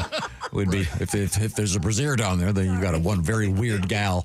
Is the word panties weird to you guys? Yes. I don't like saying it. It's very divisive. Women don't like it. Yeah. Panties. Ugh. Yeah, that can I be. don't like it. That can be a big problem. Knickers sounds. Knickers sounds a little bit too nostalgic. Yeah, it can also be problematic. Yes. You have another word, maybe. Something, Josh, I honestly didn't realize how incredibly inappropriate that was. Yeah, I think everybody in the studio was. Yeah, we all Yeah, knew. quiet here. Wow, I'm so sorry. Searching for that dump button. Just hang up right now. This is awful. Look at us. We love you. That's more of an English term, isn't it? He actually does call us back. It's amazing. It never really caught back on after it left in the 1930s. The New York, no, but I mean, they are the New York Knickerbockers, though. Yeah, of course. So yeah. it did kind of stay around with just one team, which is very strange. Now, what if we say Nick-us? I think that we need to find that dump button. Oscar's leaving the room. Yes. Okay, are we going to get a sports pick out of you? For tonight. Yes, your Pacers are going to take it. Tonight? I without a doubt. I went with your son, Willie. After we did a show in Milwaukee, we went to the Bucks-Pacers game, and I sat there in my chair, and I was like, this team is going to beat my Cavaliers. And you guys took us out back and tuned us up like a stepdad that just got out of line at the real dad's house. And he's like, why don't you come back here and barbecue? And he just beats you up and you got to come back in. Yeah, I mean, we just got beat up. And I was just like, this Pacers team, you can shoot from everywhere. And you guys play with this edge. They were talking. That was the game that Giannis and Halliburton's dad got into it. Oh, They were yelling at the crowd, and I was just like, this team's got swag. But look, if my Cavs can't make it, shout out to your Pacers. I like teams that come out of nowhere and got a little edge. Did you see the choke sign? Did you see the choke sign they brought back in honor of Reggie? That was really cool. Reggie was calling that game, which is really cool. Yeah, so, that was great. Yeah. Well, Al, it's always a pleasure. Comedian Al Jackson. Are you on the road anytime soon? We got to know about this. Oh, the weekend of June 20th, I will be at the Comedy Bar in Chicago. So please, if you're in the Chicago area, come out. It's going to be a good weekend. And as of yesterday, it's confirmed Saturday and Sunday, the weekend of July 4th, I will be with your son, Willie, at the Cincinnati Funny Bump. All right. So that'll be great. And Yes. Oh, yes. Thanks, Al. I now, love you. I want to remind you that it's coffee time. I'm ready for another tea myself. It'll be coming from Java House, of course, the official coffee of the Bob and Tom Show, the official tea of the Bob and Tom Show, the official refreshments of the Bob and Tom Show. Let's get to it. What am I talking about? Energy drinks, hydration drinks, lattes, coffees, teas, decaf, you name it. It's all coming our way from Java House. Java House really is kind of revolutionizing the coffee room at your office and at home. I was just talking to a friend of mine the other day, and he was saying, he has gone full Java House at his place, gets up in the morning, grabs a little bit of hot water, pours this baby in, and he's ready to rock. No fuss, no muss, as they used to say. You just peel and pour, and it's, of course, amazingly smooth. In my hand, I am holding a pod of Java House cold brew. This is the Colombian medium roast. The Colombian medium roast, very popular. This may be the most popular, I think. And you just peel this off right here. You pour it in your hot water. You've got hot coffee. Pour it on ice with some cold water. You've got a cold brew that's cold. And you've got your choice, of course, of all these great drinks. And it's a lot simpler. You don't need a Keurig machine or anything like that. It's just peel and pour. Extra convenient and amazingly smooth. Try it for yourself. See if you like it. Java House. Go to javahouse.com and use the promo code Bob and Tom to knock 25% off your first order. That's javahouse.com. Promo code is Bob and Tom. 25% off your order. So, once again, lots of different types of drinks, including, of course, coffee, tea, lots of different kinds of coffee, Sumatran, decaf, you name it. Mm-hmm. So check it out. And don't forget the hot cocoa. That's right. Maybe the kids will like that. Maybe have Josh coming over. That always works with Josh. It's at javahouse.com. The code word is Bob and Tom, one big, long word. Coming up, we have news from outer space. We have cruise ship news for you. Pat Godwin in a song, I understand? Sure, whatever you want. Okay, good. Okay, good. We are in the O'Reilly Auto Parts Studios, and this is the Bob and Tom Show.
Break up with your brewer. Switch to Java House. Amazingly smooth barista quality cold brew in seconds with no equipment required. Just peel and pour over hot or cold water. Effortlessly easy. Coffee, teas, hydration and energy drinks, hot cocoa and more. Order online at javahouse.com. Java House, the official coffee and refreshments of the Bob and Tom Show.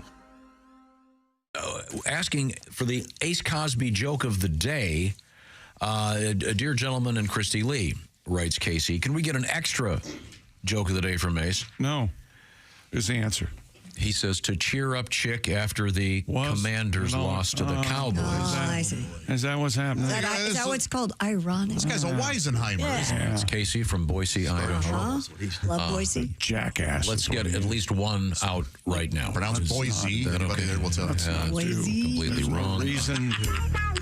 Oh, yeah. Perfect. This is. How do you like that, Ace?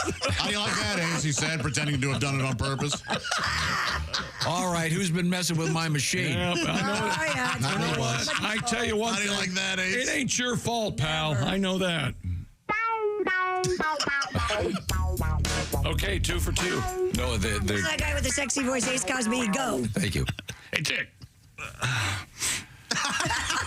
Yes, Ace. When are turkeys the most grateful? When are turkeys the most grateful? I don't know, Ace. When? The day after Thanksgiving. That was Ace Cosby's joke of the day. Brought to you by Omaha Steaks. Utterly lacking in humor. Save 50%. No, see, the idea is that they live through it, you see. Yeah. If they're survivors, you know? No. Yeah. I think I'm going to pass out. That was so unfunny. Omaha Steaks, where you can save 50% off during the Omaha Steaks Cyber Sale. Go to omahasteaks.com and use promo code BTS for an extra $30 off. Minimum purchase may apply. That's Omaha Steaks. So, hey, Chick. Oh, we're getting two in a row. Wait. Okay, wait a minute. We got no intro. I'm going to have to sing it. I'm totally lost. Okay, maybe this one will be a joke. Here we go. Who's that sexy man with the deep voice? Stop. What the hell is going on? It was hilariously wrong. You have to explain it to me. It's wrong, and you keep doing it wrong. We don't have the original intro. Can you put it on mine, Jason? Okay. I can do it. Why don't we just all sing it together? Okay, let's go. Okay, do you want to do a spoken word thing? Kind of. No, we're going to sing. Who's ready? Okay, ready? Here it comes. Because it's 1, 2. Who's no? You're already going to play the music. Sorry. We have a bed. I was waiting. I wanted you guys. Stop it. Ready? Here it comes. Start right when the music starts. Sexy man with the deep voice. Ace Cosby.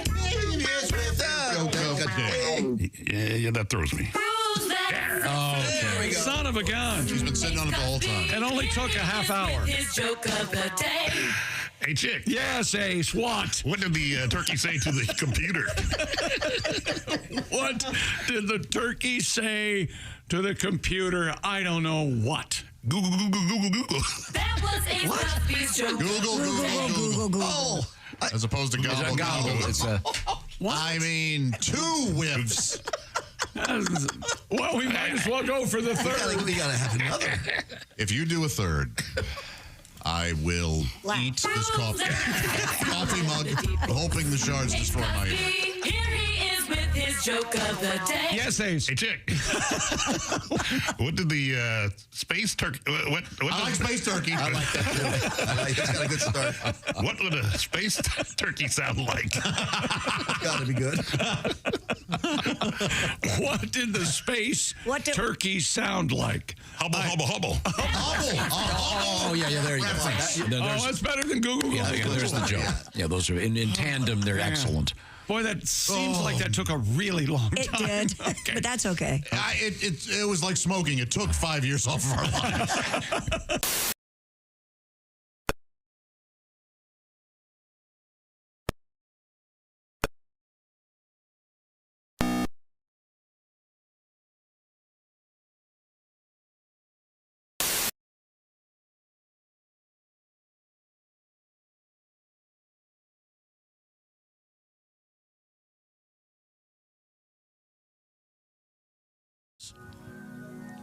Well, hi, it's the Bob and Tom Show, live from the O'Reilly Auto Parts Studios. Christy Lee's here, of course. Hello. There's Pat Godwin. Hello. Jeff Oskey across the way. Hey, buddy. Ace Cosby, how are you? Good. I'm Josh Arnold, and there's Tom. And Christy, do we have an update on Chick in Aruba? What is he up to today? What is his, let's take a look at his schedule for today.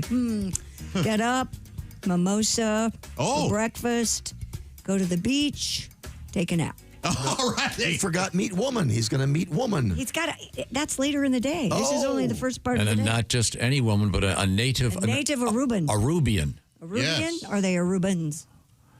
I like that movie, Aruban. Aruban. Yeah, except that one part where he kicks the stool. Tom Conti. Wow, that is it. It is a rough.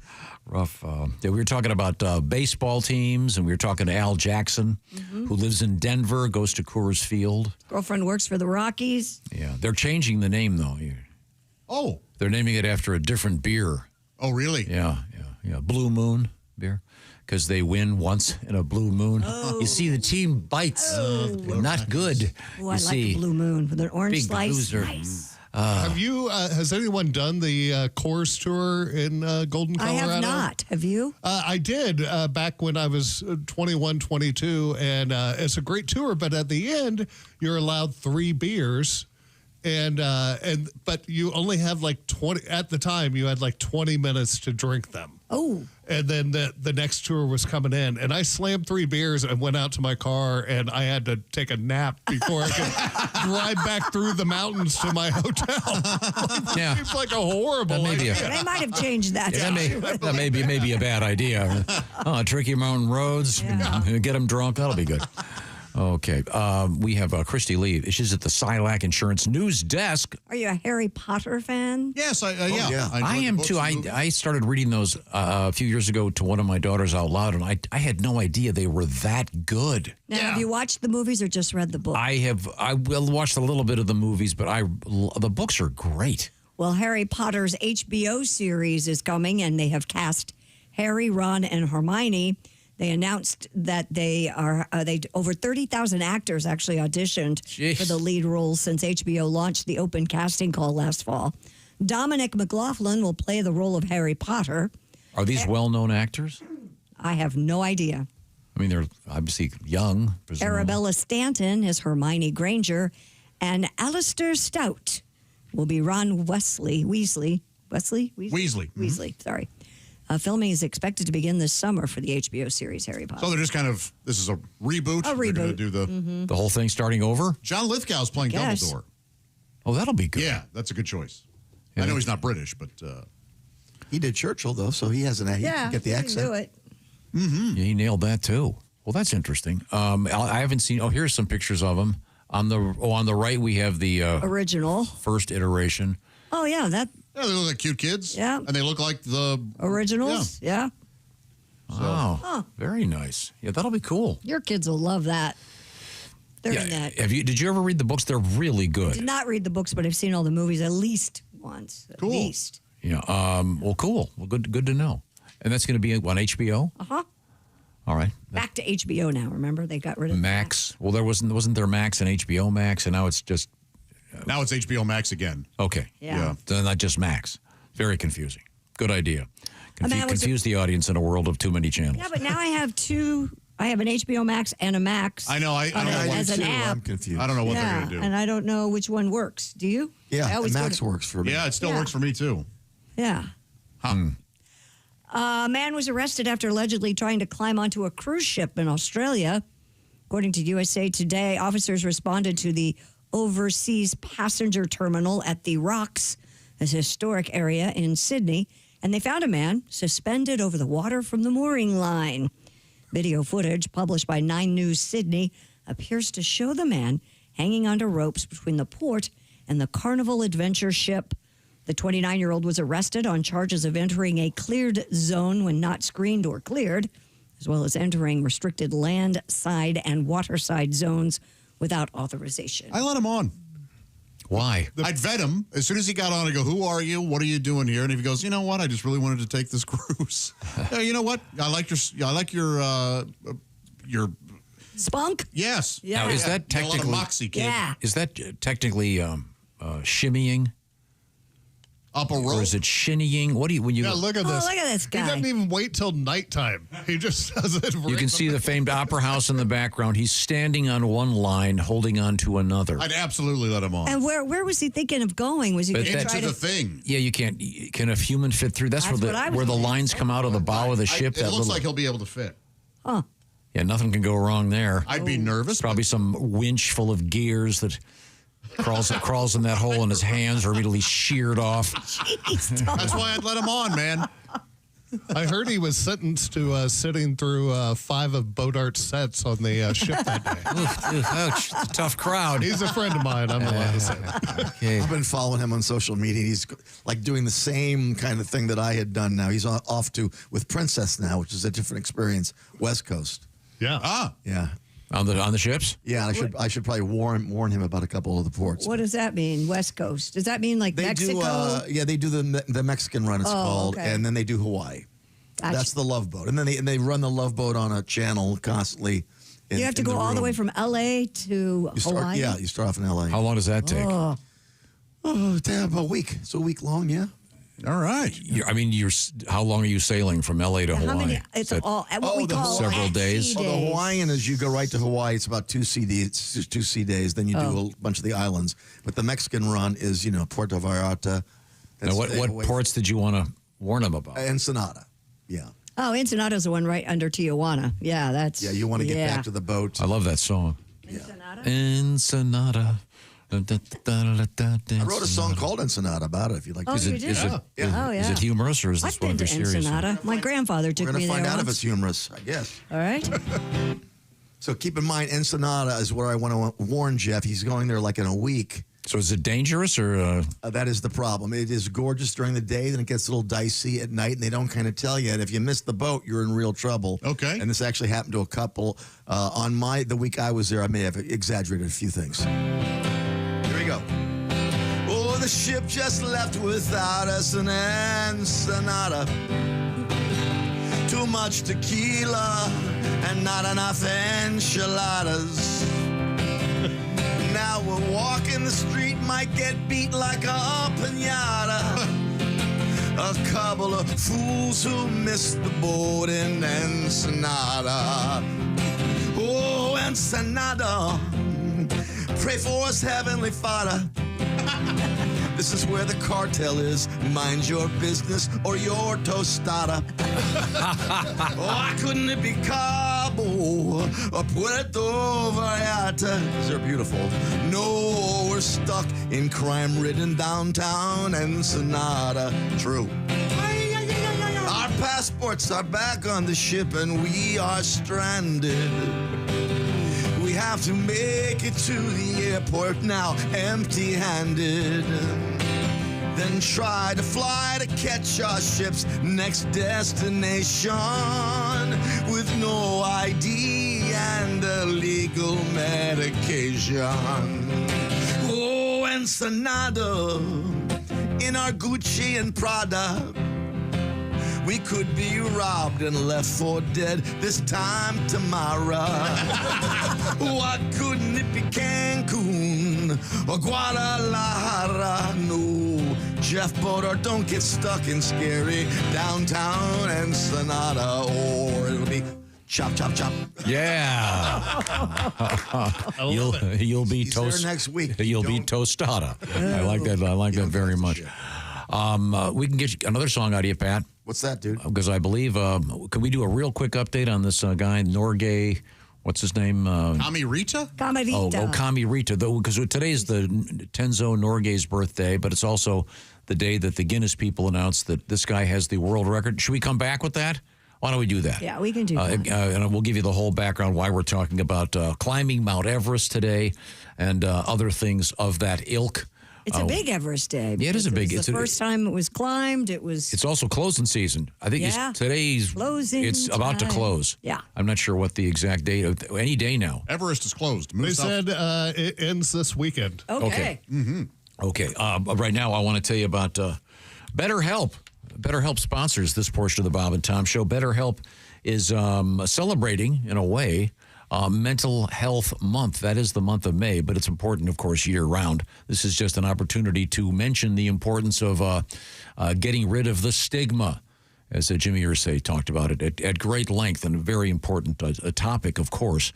And what is the stigma? It's about realizing that the mental health issues, there's nothing to be afraid of, nothing to worry about, nothing to be embarrassed about. Getting counseling and getting therapy can be very important, very useful, and it's okay to do it. And the struggle that many of us have can be helped with therapy. And BetterHelp is about a better way to access therapy because the therapy is done online, so it's a lot more convenient. And it's been around for quite a while, but right now it's getting a lot more chat, if you will, because there are some 35,000 plus therapists working this program, and millions of people have been taking advantage of BetterHelp. What's it all about? Like I said, it's about doing the therapy online. It can be done like a phone call. It can be done with a therapist with a camera going. It can be done even texting back and forth. It's up to you. You'll get hooked up with a therapist, and they, of course, have therapists from a wide variety of specialties that can help you out. You can switch therapists anytime. No additional fees are involved. It is the largest online therapy provider in the world, by the way. And it's called BetterHelp, as I said. And you can visit betterhelp.com/BT show. Adding the /BT show will reduce that fee the first month by 10%. So see what I'm talking about. Get access to mental health professionals. Once again, with quite a variety of fields of expertise. So get the details from the pros that know by going to betterhelp.com/BT show. And that's BetterHelp, HELP, betterhelp.com/BT show. Coming up, we're going to force Mr. Godwin to play the song he didn't want to play. Okay. I have great confidence in you, Pat. I think it'll be great. And I have great confidence that we are in the O'Reilly Auto Parts studios. And this is the Bob and Tom Show.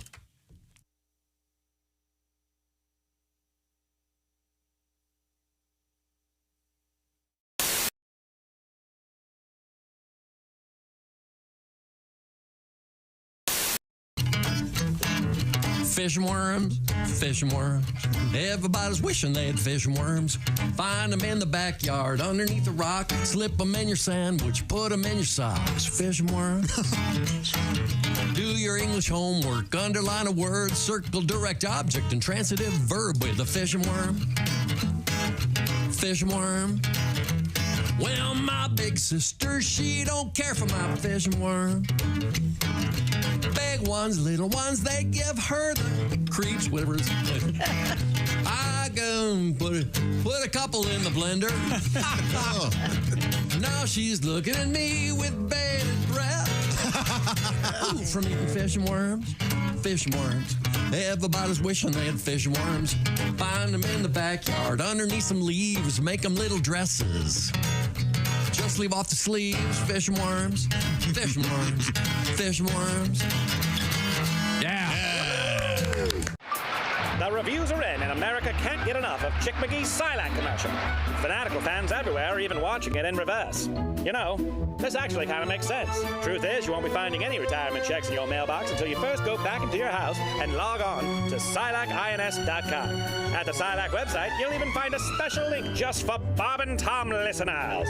Hey, hold on now. This part shouldn't be going backwards. There we are. It's SilacINS.com. Don't go backwards in retirement. Look forward to your retirement. Look into an annuity from Silac Insurance. Canada is just one big bleh. I don't know. I know where Windsor is, and the home of the Windsor Ballet, which is a strip club. Mm-hmm. Why are you doing this to me? Yeah. Shut up. I'm telling you. And Paul Schaefer's from Thunder Bay. That's trying to give your story something of a spine so that we can understand what's happening. Well, I'll see you tomorrow. Yeah, thanks, Tom. No, you're saying. Thanks, everybody. I don't know what happened to Chick. Well, you were acting like a puppet master and putting words in his mouth every. Oh, would that upset him? Yeah, I think it probably. Well, see, because this gets to my fundamental beef about naming teams. Why are they called the Los Angeles Lakers? Because they were the Minneapolis Lakers and they didn't change their name. Grow up, read a book. No, so were you assuming that the Edmonton Oilers used to be in Houston? It's a fair question, Chick. We don't know. I'm sorry, I missed your question. You were asking why they were called the Edmonton Oilers. Was there oil there? American students are woefully undertaught about Canada. Yeah. We should know a little bit more about it. Certainly are. It should be one big country. Why can't we annex Canada to make it? It's real close, I hear. Northern. It's real close, yeah. Northern America. Yeah, you hear all about Mexico almost daily. Nothing about Canada. You know the weird thing about Canada? Michigan touches Canada. Yeah. What? Also Wisconsin. Also Washington and Maine, I guess. Figure it out. Let's get one state, one border. But as far as I know, that's it. No other states touch Canada. So what you're saying is that's where we're building I'm a wall. not saying anything to you. I'm not speaking to you. You're saying we're building a wall. Shut your mouth. Talk to Josh. Get off my ass. Not today. Get off his ass. Not today. Take your pick. Where'd we lose Chick? 601. Oh, fake anger? Oh, no. Oh, no. Fake today. Coming up. This is real as the heart attack I'm planning. And then you did what? To who? And what was his name? Hey, was he look. left-handed? Yes. I have a I'm just question. trying to give your story some spine. Can I have your little car? Why don't you shut up? Shut up. You still have payments on that, or can I just take it outright? That's a valid question. Do I have to take over the payments on the little one? No, you can't get me back. You can't get me back. It's over. I don't want your back. I want your car. It's over. You can't get. Why would I give you my car if I hate you? Why? I think there are a lot. Why? A lot of people who've gotten divorced that have given away some really nice All cars. fired up already, didn't you? Oh God, I got the papers. After I bent over backwards to put you on the poster. Oh no! Oh my God! Let me tell you something. This is a radio show. Every now and then we're on YouTube, or all the time we're on YouTube. I don't know how it works. Something's about zeros and ones. I don't know. Sure. If you spent 1/10 of the time, this is serious. If you spent 1/10 of the time you do making posters, we would be on whatever. Everybody would have to listen to us. It would be a government mandate. That's the kind of North Korea? crap we have to put up with because of your stupid effing posters. No, I can have it redone without Well, you in he's it. very. I would love to see that. I can get that done. Please. That's one click. I bet you can't without hearing the history of the trumpet. I bet you can't do that. But you go ahead. Our art director plays the trumpet. It's a very nice poster, and you'll be able to see it if you're joining us in Iowa coming up. Yes, it's a poster. Osceola, Iowa. Oh, you going to do the radio show or anything? You going to have fun? You going to laugh? Well, yeah. But there's a poster. He slaves over them. There's a poster. We'll be signing it. Pat, there's a poster. I know, for it's our perfect, fans. too. I'll stand over Chick's shoulder. And What do you sign? it's like CHICK. It's like a playing card. Can we make him any smaller? I don't know. Wow. I got this poster. We'll move an actual poster. Oh, there it is behind it. Okay. The larger ones are being printed today. Sure they are. Sure they are. Chick, well On done. unborn panda pelts? Is that what you're making them out of, right? What is wrong with you? Nothing. I'm doing just fine. Stand out. Don't look at me. You're not in the poster, Christy, because you're not going to be I there. can't be there, sadly. Where are we going to be? We're going to be at Osceola, Iowa, coming up Friday morning. Don't forget your poster. Oh, now Tom's going to get really mad. No, Oh, that's never happened before in my life. I have time to. I really get. I do have time to remove Chick from the poster. Well, go, do, please, please. Then you wouldn't have to sit there and sign them for the next 2 hours. Oh yeah, there's probably going to be 10,000 posters at the last minute because, we had to have a trumpet solo. And then, So great. Welcome back to the Bob and Tom Show. Christy, Pat, Jeff, Ace, Josh, and Tom all We made it. Another day. yucking it up. Oh, yes. Mm-hmm. Got plenty to do in this last Segment. death rattle. There has to be a band called that. Oh, yeah, that's a good name. Death rattle. Yeah. Let's check that out. Start it. Now, Pat, you were reluctant to do a song pretty much all morning. The technical issue was you didn't think it was good enough. But Christy, who's going to set this up? He has the story. Mr. Oscar Jeffrey. We were talking a lot about climbing Mount Everest today. Famed Sherpa guide Kami Rita has reached the summit of Mount Everest for the 31st time, breaking his own record for the most climbs to the top. How does he spell his name? Kamirita. Is that 2 words or one? It looks like 2 words. Okay. Kamirita. Kamirita. Okay, and he's climbed it, what, 31 times. He's 55 years old. Wow. That's amazing. He first climbed in 1994. And, Pat, you have a tribute to the great Sherpa guide. I got a little song for you. Who's over here? Kamirita Sherpa guide. Kamirita Sherpa guide. Kamirita Sherpa guide. Look at all the bodies frozen all around.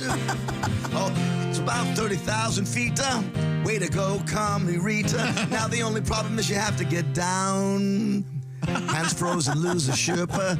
Look at all the frozen turds there. Just keep walking and never look down. Kamirita Sherpa guide. Tommy to Sherpa guy. That was all over the place musically, but those are the words. Yeah. Okay. I can see why you didn't want to do that. Yeah, me too. I enjoyed it. Our apologies. I'm trying to stop you. Our apologies to all four of the Beatles. Well, they should apologize to us for we don't have to apologize lovely to Rita two. Meter made song. Oh, you don't like that? You don't like that tune? A lesser Beatles tune, sure. Yeah. It's kind of fun. It's all right, but it's a lesser tune. Okay, fine. When you look at the rest of their catalog, It's one of Paul's granny songs. We have Christy Lee. I was going to say once again at the Sherpa Guide News Desk. What? The Silac Insurance News Desk, where she's your Sherpa in the news. I can guide you through. Great, thank you very much. Before you do that, I want to remind everybody our pop-up shop is only going to be open a couple more days. We've got a really cool shirt. This is my favorite shirt we've done in a long time. There's a black version. There's a white version with long sleeves. Is that right? It's very cool. It's the pop-up shop. Go to bobandtom.com. Check it out. I think you might like it, especially if you're a fan of the Indy 500, kind of a tribute there. But right now we return to the Silac Insurance News Desk. Christy, what have I missed? Turkish authorities will fine airline passengers who unbuckle their seatbelts before their plane stops taxiing upon arrival. Ridiculous. Under new regulations issued by the country's Civil Aviation Authority, commercial airlines operating flights in Turkey are required to revise their standard in-flight announcements to warn that those who get up before the aircraft is parked will be documented and reported. Well, getting up is one thing. Unbuckling is another. Yeah, the announcement you wait for the beep. also are supposed to remind passengers to let the people sitting in the rows ahead of them to exit first. I think we all know that, right? And apparently in Turkey, it must be an issue. Yeah, and rule breakers there, they're going to be fine. Famous for their reggae music in Turkey. Is that right? Oh, yeah, that song, get up, stand up on your flight. Anybody? It's the funniest song all morning. I'm so mad at myself. Get up, stand up for your flight. It's one of my favorite songs. I mean, what's the difference? What's the rush? All you're going to do is, you're going to be the first one off the plane to go stand wait for the luggage. Right. Yeah. I don't know. It's the ones they should find are the people that sneak on board when they do the parents and kids only, and got some guy traveling by himself that has to pretends that's his kid so he can get on there and fill the overhead with all of his crap. That should be a findable. Are we approaching is today the day, in fact, that Southwest ends the free baggage? Yes, free baggage is over at Southwest Airlines. It's now $35 for the first bag, I believe. First checked? Yeah. You still need two carry-ons? $45 for the... And have you seen that? There's this thing now where people are stuffing stuff in their pillowcases. Have you seen this? No. What? As a carry-on, they're cramming pillowcases full of stuff. No. Yeah, and taking it on board, instead of... That's fine. It's probably the same size as a suitcase. It's classless. Well, I mean, let's be honest. Commercial flights now are nothing but classlessness. They're not comfortable. They're not... on. Sure they are. No, there's a... Have you seen they're looking at a new one where you stand on the flight? Like it's standing seats? I saw one where it is still kind of a bicycle type seat. It's kind of like a... Yes. Like so they can move people even closer. Yeah. So wait a minute. We're just cattle. It's well, that's fine. No, it is not fine. I thought that was an experiment that they're not going to go forward. Right, I thought so too. Oh, maybe I was wrong. But maybe they have started to go forward with it. No, I know they were looking at it, but I would be fine with a flight where there are no seats at all and you just kind of stand around, mill around. Really, just hold on to like a subway strap. Yes. Yeah. At least I'd feel like I have some semblance of freedom. As you go flying around and hit the ceiling. Fine with me. Still have circulation. Essentially held hostage on an airline flight. Oh, God. You have no rights. It's awful. Okay, well. Human rights violation. He's right. $35 first bag, $45 second bag. boom. I heard the guy that thought of this at Southwest was the same guy that thought of changing the name of HBO to Max. What a dumb move. Hey, what made us super successful? Let's get rid of that. Yeah. What a dumb idea. Yeah. Have you heard about the wrench attacks going on in the crypto community? Have you heard about it. this? I wrote it. Oh, yeah. Really? The headline-grabbing tale of an Italian man who was kidnapped and tortured for weeks inside an upscale Manhattan townhouse by captors seeking his Bitcoin highlights a dark corner of the cryptocurrency world. The threat of violence by thieves seeking a digital asset, they use what's called a wrench attack, the name popularized by how easy it is to hit somebody with a wrench until they give up their password. Yeah, this stuff has gotten... It's out of control. I mean, I don't think it's rampant, but the stuff that is going on is crazy. Yeah, kidnappings for ransom in France have rattled the crypto industry there as well. Experts believe the increase in violence linked to cryptocurrencies surging values, violent groups, and adding crypto thefts to their repertoire is easy to do rather than robbing a bank, so to speak, I guess. Man. By the way, all the talk I've had about me doing well with my crypto, all lies. I never have. I honestly, I don't have any crypto. I don't either. I would like someone to take a wrench and beat me so I could remember the password to several magazines I've subscribed to that I can no longer see. I cannot. Can't you just ask for a I password don't know. reset? I can't stand it. Everything you have to get a password for now. Some of them are really unnecessary. Yeah, I agree. You have to have a password to open my pool. I know it's. Wait a minute. I worked all my life to afford a pool. Yeah, I'm ready to just find the CEO and strangle him or hit him with a wrench. You mean like the cover on your pool or something? Yeah, it's ridiculous. Yeah, why do I have to set up an account to turn my TV on or to use the refrigerator? Like, it's ridiculous anymore. Well, before applying this jock itch powder, please pick a password. You cannot use the continuous letters DICK or scrotum. What? I don't want any more passwords. I'm done with them. It's hard to remember them all. And then they say, well, you can use that app that saves your passwords. What if somebody gets into that? Well, I forgot my password for that app. I'm not joking. Really? Yes. So it was useless. I was at the mall. Me, though. I'm an idiot. And there's no way to get it? No, I couldn't. Well, I went to the mall. I went to that store called Things Remembered. Yeah. And I said, hey, do you know the password of these 3 magazines I got? I'm trying to. They didn't use the same password every time. Yeah, that's a great idea. Christy Lee 69. It works because I remember that. I think you need to put an exclamation point at the end, though, because You'd have to help me with that.